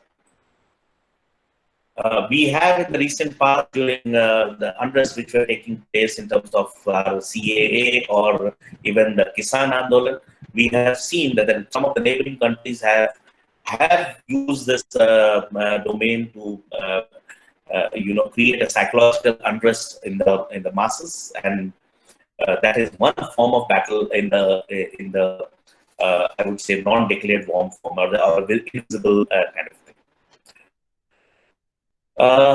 Latest phenomena is on hybrid wars, when all these weapons and techniques of cyber is clubbed with all other techniques of warfare. When the cyber is deployed in those parts of warfare, the hybrid wars are much, much devastating and much more disturbing. I mean, I can go on talking about this hybrid warfare, but then because of paucity of time, I would just sum it up now that while the government across the globe would try to have a decisive control on this domain, I have already said that they would only play as basic marginalized entities. And the resources that are available in the domain that needs to be harnessed properly. Controlling these resources, as many of the government entities or many of the state agencies actually try to control these resources is a very, very difficult proposition. And information warfare is there for real. It's going to be there, and it is going to assume much more significance with the advent of the IoT devices, because now the information domain and the warfare domain is reaching to your household. It is connecting to your physical devices, and these physical devices can be disrupted, can be denied, this can be degraded, and even can be used one against the other. And there are a lot of instances where hackers would be targeting a lot of these IoT devices in the future. Even Jill spoke about connected drone systems. Now, connected drone systems again are going to be a very, very big challenge. When it comes to counter drone operations or counter drone operations, hacking of drones. So this information battlefield is real, and it is. It has to be handled very carefully unless we want to see a world which is completely disturbed by the digital apps created by the hacking community and the hacking groups. So it is always good to actually be all-inclusive rather than exclude this the hacking community out of this information battlefield. Thank you, Jay. Thank you very, very much for that comprehensive overview that I think will change the way few people are thinking about both the domain and also the people involved. The human resource issue has come up several times over the last 3 days, and your insights have been very, very helpful. If you have time, we have just time for 2 questions, I think, if that's okay with you, sir, if you have time. The first question is from Mr. Unial. He asks, you mentioned that hackers cannot be created, they're born. How to tap such talent? Can organizations, government, PSU, private meet the financial expectations of hackers? Sorry, your voice was not very audible. Can you just repeat the question, please? Yes, if you mute your thing, then I think you can. Just a moment. I think I'll mute myself first. That's exactly right. That's what we learned over the last few days. So the question is, it's a question from the audience. You've mentioned that hackers cannot be created, they're born. How to tap such talent? Can organizations, government, PSU, private meet the financial expectations of hackers?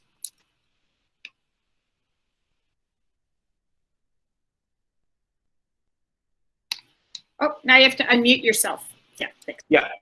I could get the first part of the question, that hackers cannot be created. Yes, why I say so is because hacker is a state of mind.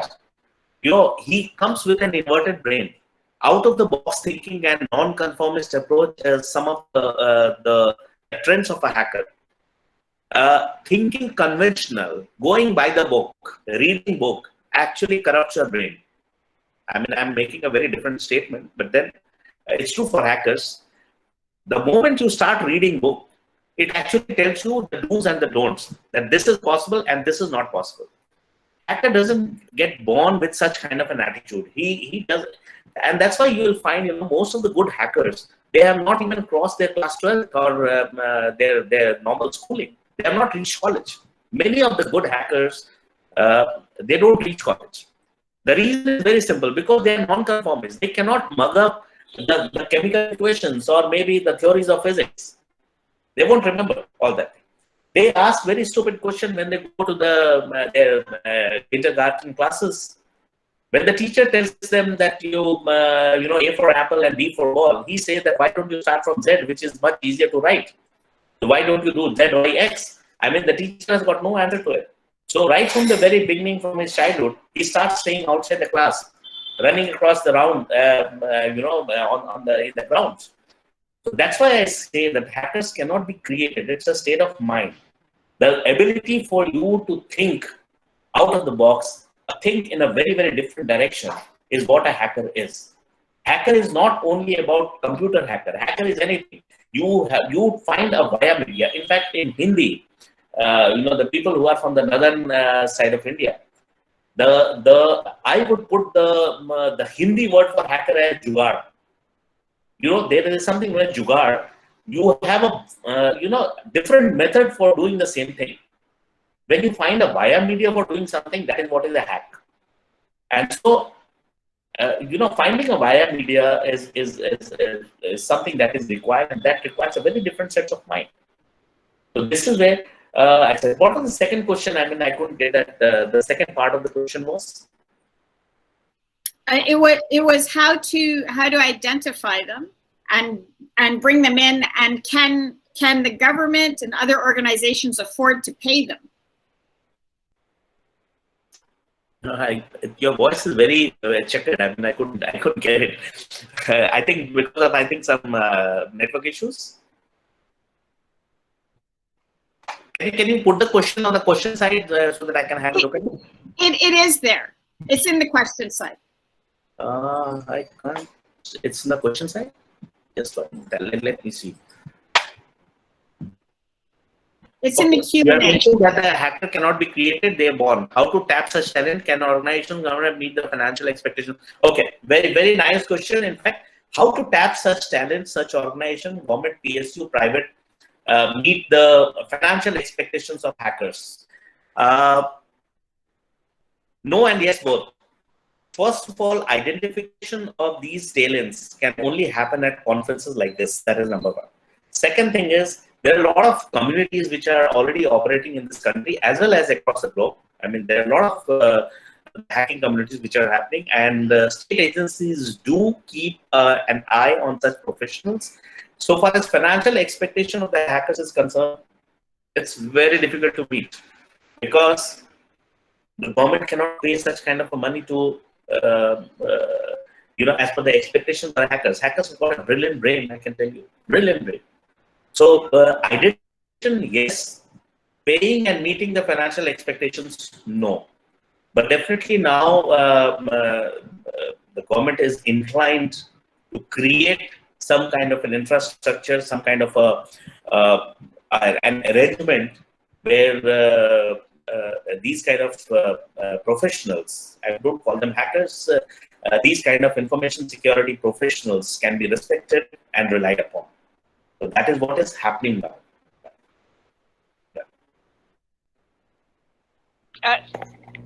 Is this any better?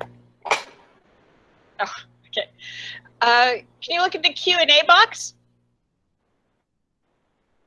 Any sessions on sites to visit, things to read to learn more? Is that the question? Yes. Okay. You see, I find Google is the best friend for a hacker. Everything that you know you want to find out is available on Google. But in fact, I wanted to bring to you, since this entire session is on information, the quest for information. I just brought this book. Is it there? Can you see this? It must be coming inverted, I believe. Right? Okay. So this is Art of War. This is Sun Tzu's Art of War, which is considered as the Bible for information battlefield. Right? Now I'll show you another book. Can you see this book?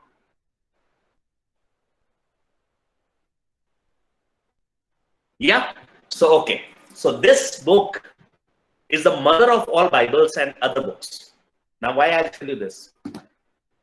You know, there are a lot of things which are written in Sun Tzu's book. Sun Tzu was an invention of, this book, Sun Tzu, the General Sun Tzu, wrote this book sometime in, 60s, I believe, right? This book, Srimad Bhagavad, was, I don't know when it was written. Okay. It has got so many things that even the Art of War does not talk about. The virtualization, made to order cloud, made to order weather, know your enemy, know your friends, your strike capability, your range, your weapon dynamics, your Sudarshan Chakra, the angular momentum, the laser cut precision. What is not there in this book? It's all there. Virtualization, creating deceptions, everything is there in this book. So, I treat this Srimad Bhagavad as one of the great learnings on the information battlefield. In fact, when you say that what to visit and what things to read, I would say nothing. It has to be your, I will say your imagination. Read your imagination and search for that. Don't read anything because it pre-tutors you and pre-trains you. Pre-tutoring is something which can only happen what is available. You can learn only what is available. You cannot see what is not available by doing that. Yes. Well, thank you very much. I'm sorry for the sound issues, but we're extremely grateful for your time and your knowledge and your inspiring thoughts and the way that you're making us think about things in a totally different way. and I would suggest the Arthashastra as well. Yes, that's very. And thank you very, very much. Thank you. Thank you. Thank you. Thank you. Thank you. And we're now on to our last, unfortunately, speaker of the keynote session of the morning. But in terms of somebody who is inspiring and creative and pushes boundaries and will make us think, we couldn't do any better than to have Vivek Agnihotri. I think hopefully he's still here. Needs no introduction. He's an award-winning filmmaker, screenwriter, social influencer, author, activist. He studied at the Indian Institute of Mass Communication before enrolling at Harvard. He's worked with all sorts of people, and he has his own consulting firm, Offbeat. As of 2019, he's a member of the board of India's Central Board of Film Classification. He's appointed as cultural representative of Indian cinema at ICCR.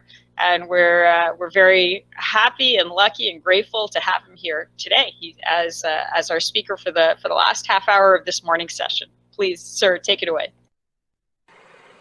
Thank you very much. I really thank GCTC, Aditya Tikku, and all the dignitaries here.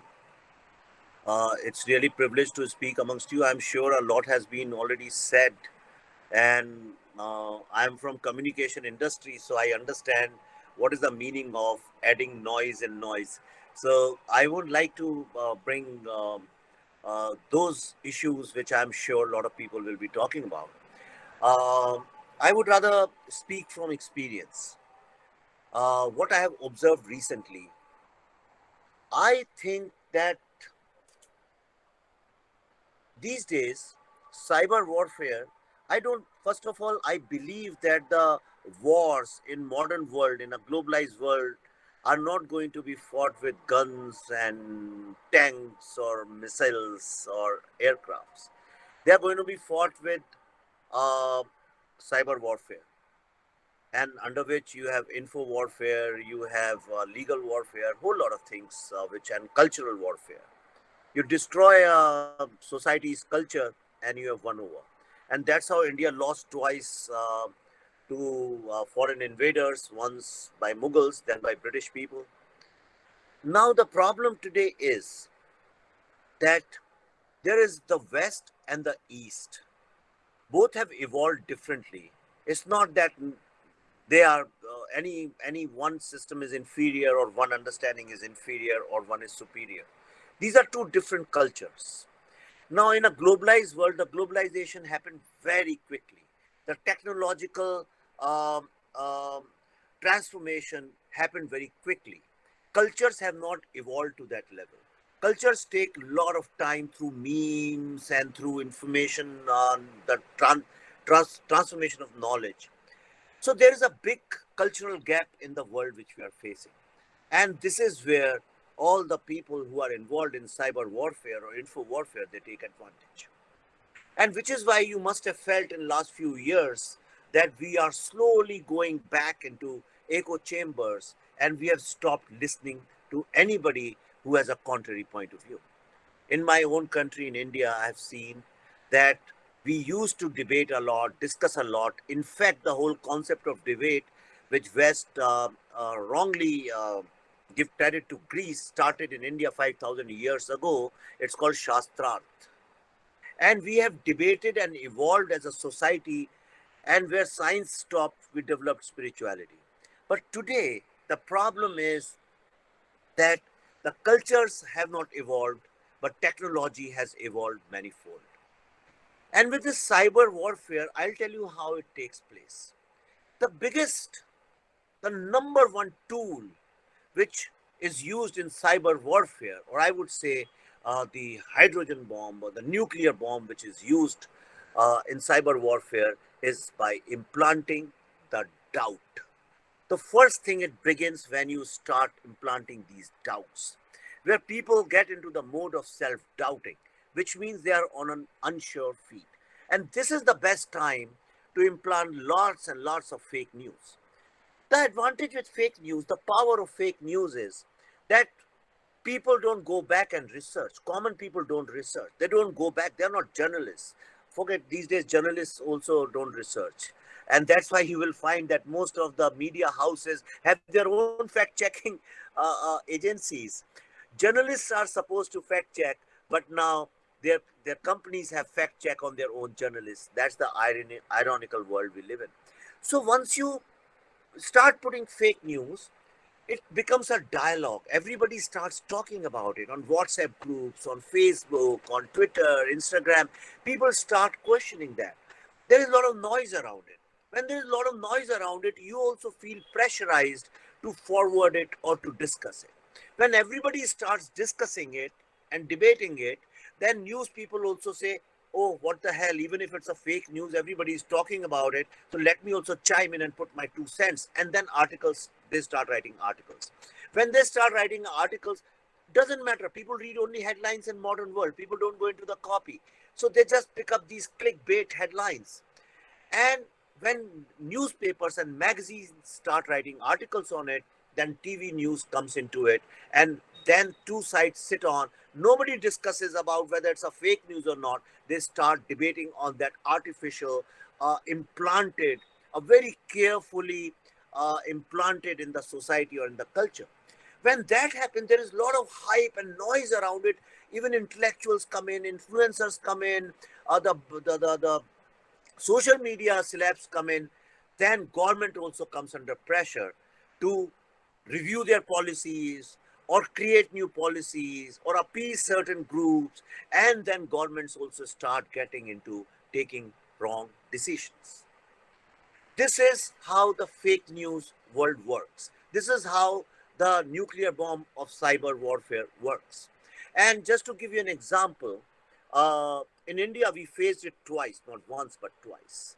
Once in the case of CAA, which was a long pending policy decision which the government of India took. It was a very courageous decision. But then it got lost in translation once people started putting doubts in it. And then there were a lot of discussions. And it reached a point where there was a permanent protest site near Delhi.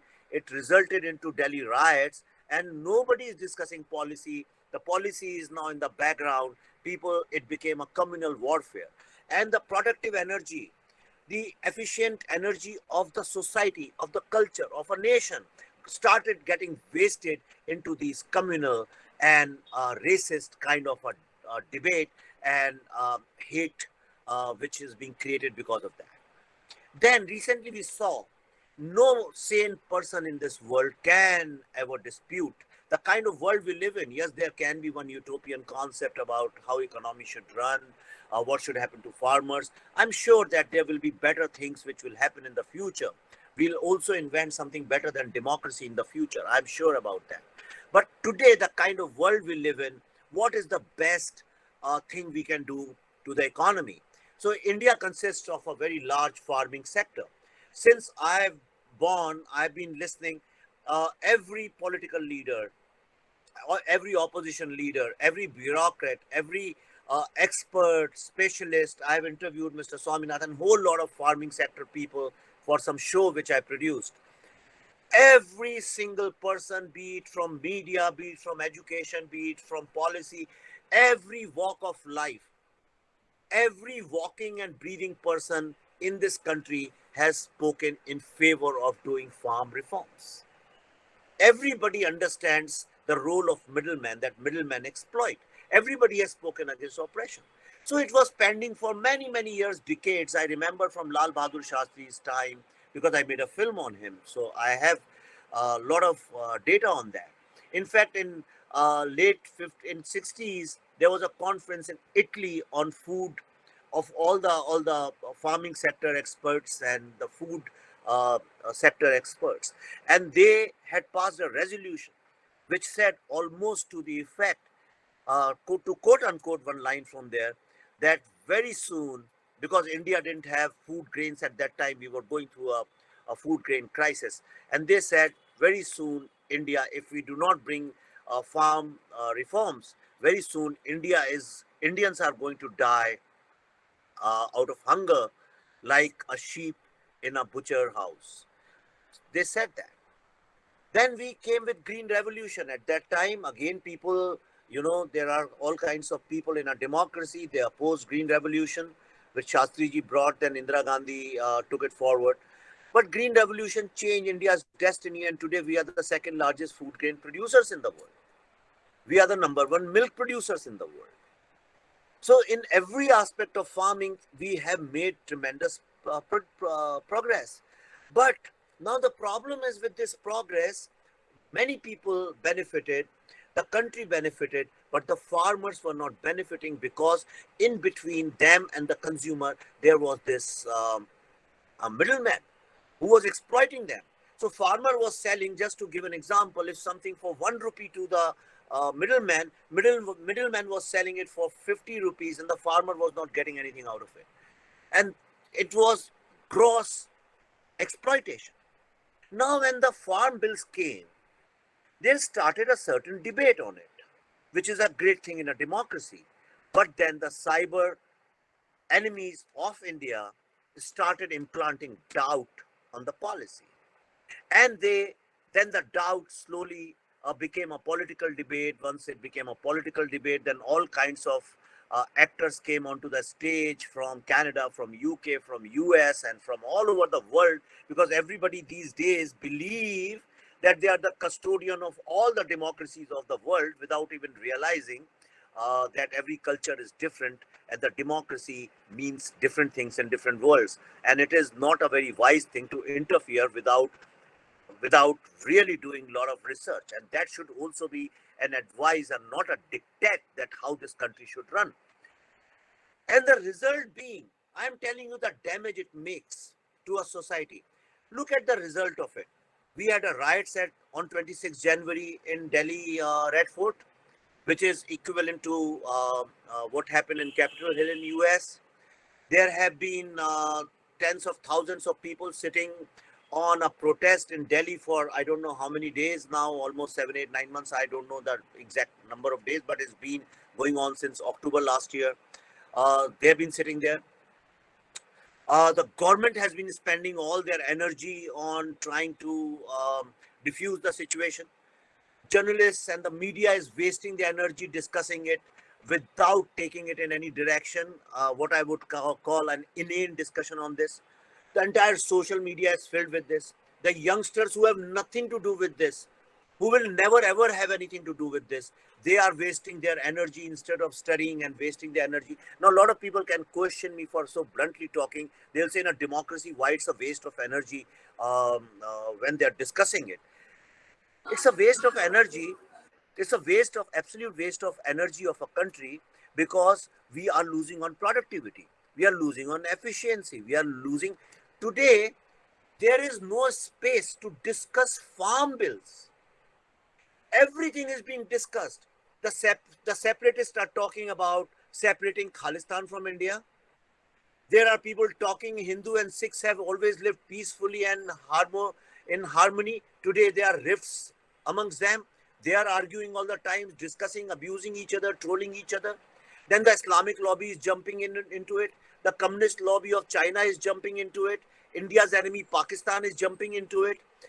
Whole kinds of things are happening, but nobody is discussing farm bills anymore. This is why it is an unproductive exercise. If the protests result into the whole country discussing the nitty-gritties of the farm bill, then it's an important exercise. But the cyber enemies don't want that. They want you to get involved in this very idiotic kind of a debate where everybody starts fighting with each other, and they are successful. They have achieved it very well. The government is doing its job. The protesters are sitting over there, but in society, we are fighting, and a great culture which we imbibed. Sikhism has evolved. It's a panth, it's a path which has evolved from the great Hindu tradition, the great Hindu philosophy. And today, now they are fighting with each other. This is the problem. I'll just give you a recent example. A new social media app has come, which is called the Clubhouse. I've been an early member of Clubhouse. Now, Clubhouse started with mostly Canadians and British people and Americans joining it, and slowly Indians joined it. It doesn't allow trolling. It's supposed to be safe space. Everybody is supposed to discuss and put your point of view. Now, the whole promise of Clubhouse is that it's inclusive. It's sort of mandatory. It's the constitution, unwritten constitution, in fact, written also, constitution of Clubhouse, that when you start a room, then you are supposed to invite people from all ideologies, all colors, races, include them, and you just cannot be the moderator. You have to make 2-3 other moderators. It's like if I am talking, say, for example, if I am talking pro-farm bills, it's mandatory for me to invite people who are anti-farm bills so that you have a more inclusive. Great idea. It sounds so wonderful. I think this is the ideal thing to do in this world. But what is happening on Clubhouse? Clubhouse, slowly, the people who, a lot of people come and then they start talking about how they can create Khalistan. A totally stupid idea. Khalistan can never be made. I mean, it's technically, financially, physically, geographically, in all points it can't be made. But they have given fire to a dead issue. And it's a very dangerous issue. After Kashmir, India cannot afford to have another issue like this. But people who are sitting in Canada, who have no stakes, who have no skin in the game in India, who have no idea what is happening in India, who have not visited India in last decade or 2 decades, these people are now creating sort of a Khalistan. And the minute anybody else from contrary point of view goes there, he's thrown out of the room. And the same thing I'm sure the other side must be doing. What is happening here? People are not having a dialogue. A country which gave the concept of Shastrarth, which is an informed debate in order to evolve and transform as a society and as a culture and as a civilization, the country which invented that, the country which created Sikhism, which came out of Hinduism like Buddhism, the most peaceful religions of the world, today are fighting with each other. Why? Because there was something called farm bills some time ago, and nobody knows what are farm bills, where they are coming from, where they are going. Today, if you ask anybody, all those people who are fighting on Instagrams and Twitters, they have no clue why they are fighting. And last, I would like to tell you, so I am working a lot with artificial intelligence, young boys. We also run an NGO called I Am Buddha Foundation, and we have lots of volunteer researchers from very high tech, a lot of artificial intelligence people. And we actually mapped that where these hashtags are popping up from. And to your surprise, most of these hashtags were popping up from China and Pakistan and Uzbekistan and some African countries which have nothing to do with India. Those people won't even know that there is some country like India exists, even such places it was coming from, because these were bots. Which means to create so many millions of bots, which means somebody was financing it, somebody was managing it, somebody was organizing it. Who's doing it? Obviously, in this global cyber warfare, the countries who don't want India to succeed. Like when in US there was Black Lives Matter, again I had seen this, that so many trends were originating from China. Because China wanted to take advantage of Black Lives Matter. So, therefore, it is very important for us to be extremely aware, to be extremely alert, and be careful that what kind of debate on social media are we participating in? What kind of news we are consuming? We have to be very careful whether it is fake news or not. And let me tell you, a lot of people may disagree with me, but I can guarantee that you will realize in few years how right I am. Please be careful of all these hyped up fact-checking organizations. They are tools, they are political weapons. They have a long-term plan. They are not here for 1 or 2 year game, they are here for a very long time. And their game is first couple of years, establish yourself, create credibility. And once you have a lot of trust with the people, then slowly start influencing the narrative and create doubts in people's mind. Today, you have to, everybody's a suspect in this game.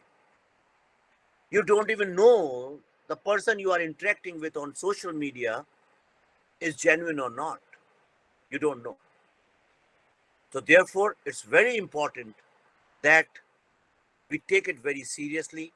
And every single person, be it in America or Canada or US or India or Somalia or China, wherever you are, it's very important to protect the sovereignty, not only of your country, but the integrity of your culture. I'm talking in terms of for India especially, because India is the only surviving civilization in the world. All civilizations have perished. Only Indian civilization has survived. There must be some strength. There must be some reason. In fact, I advocate that the whole world must treat Indian civilization as heritage of humanity.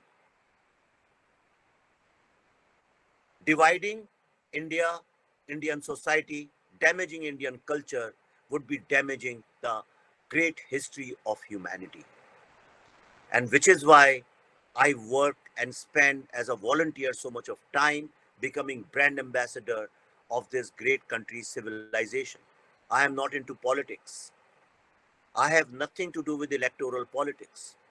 I am here only so that as human beings, we explore new dimensions of the cosmos. And this is possible only when power-hungry people who are behind this cyber warfare are defeated. And it can be done provided all of us are united, especially the Indians, in preserving and protecting the great Indian civilization. Thank you. Thank you very much. Jai Hind. Thank you very much, sir. That was that brings us full circle from this morning when Lieutenant General Hasnain was talking about mind space and how important that is going forward. And I can tell you, I'm based in the U.S. and you can start to feel the pressure coming on India in the debates here. We saw it with the Freedom House declaration recently and things like that. And it's very interesting that you got involved in Clubhouse. And I didn't realize what was going on with Khalistan there. And it shows how many battlefields there are, because if you weren't there and they just could take over that space without any discussion, then they'd win that mind space.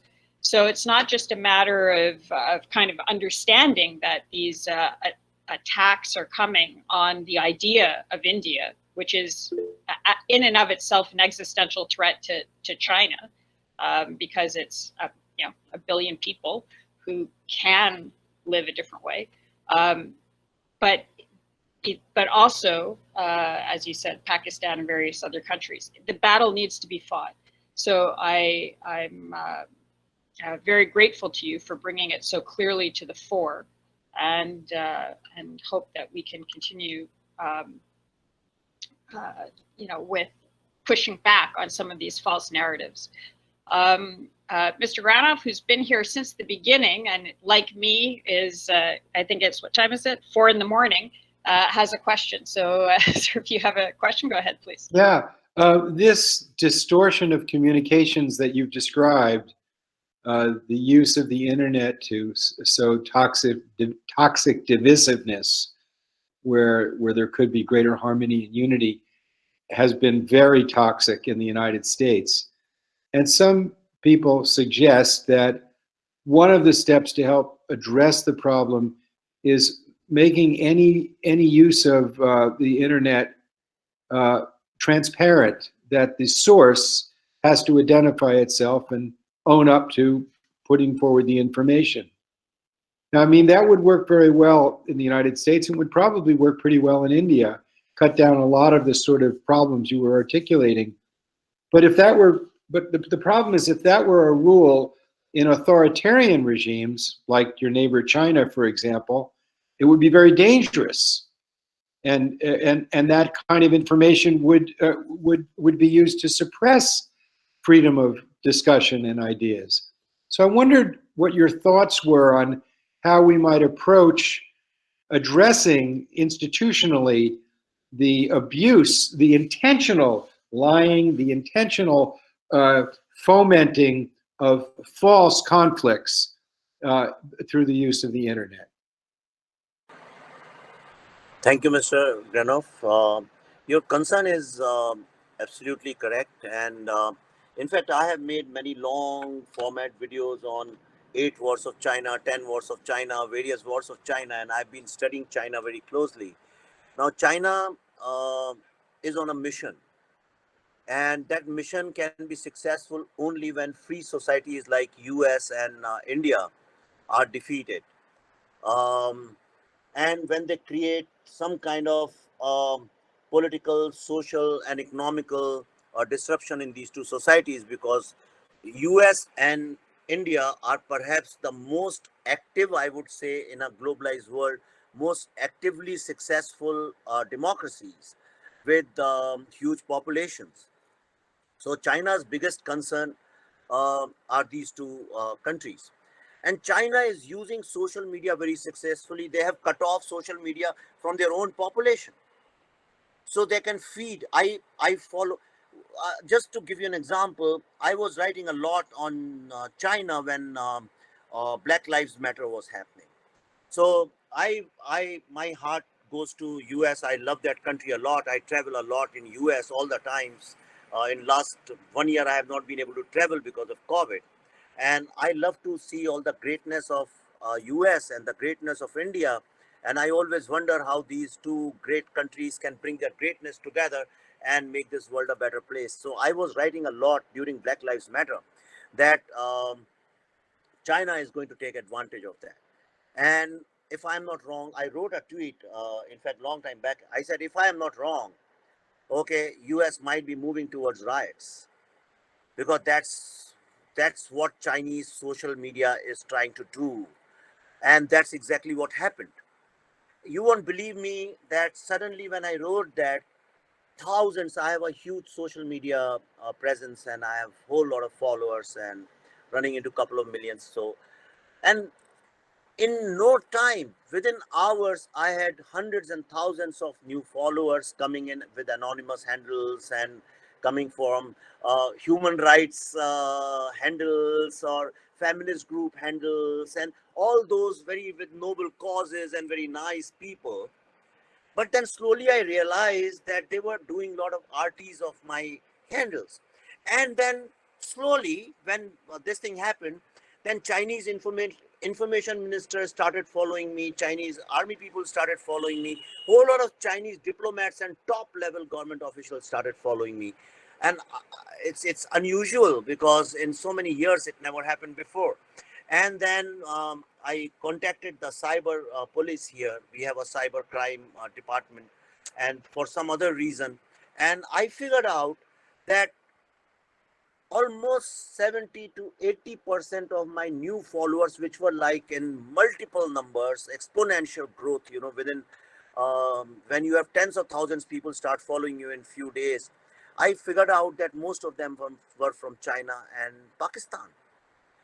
These two countries showed a lot of interest when I was talking for American democracy, which means that one nurtures terrorism and the other nurtures a kind of a economic terrorism in the world.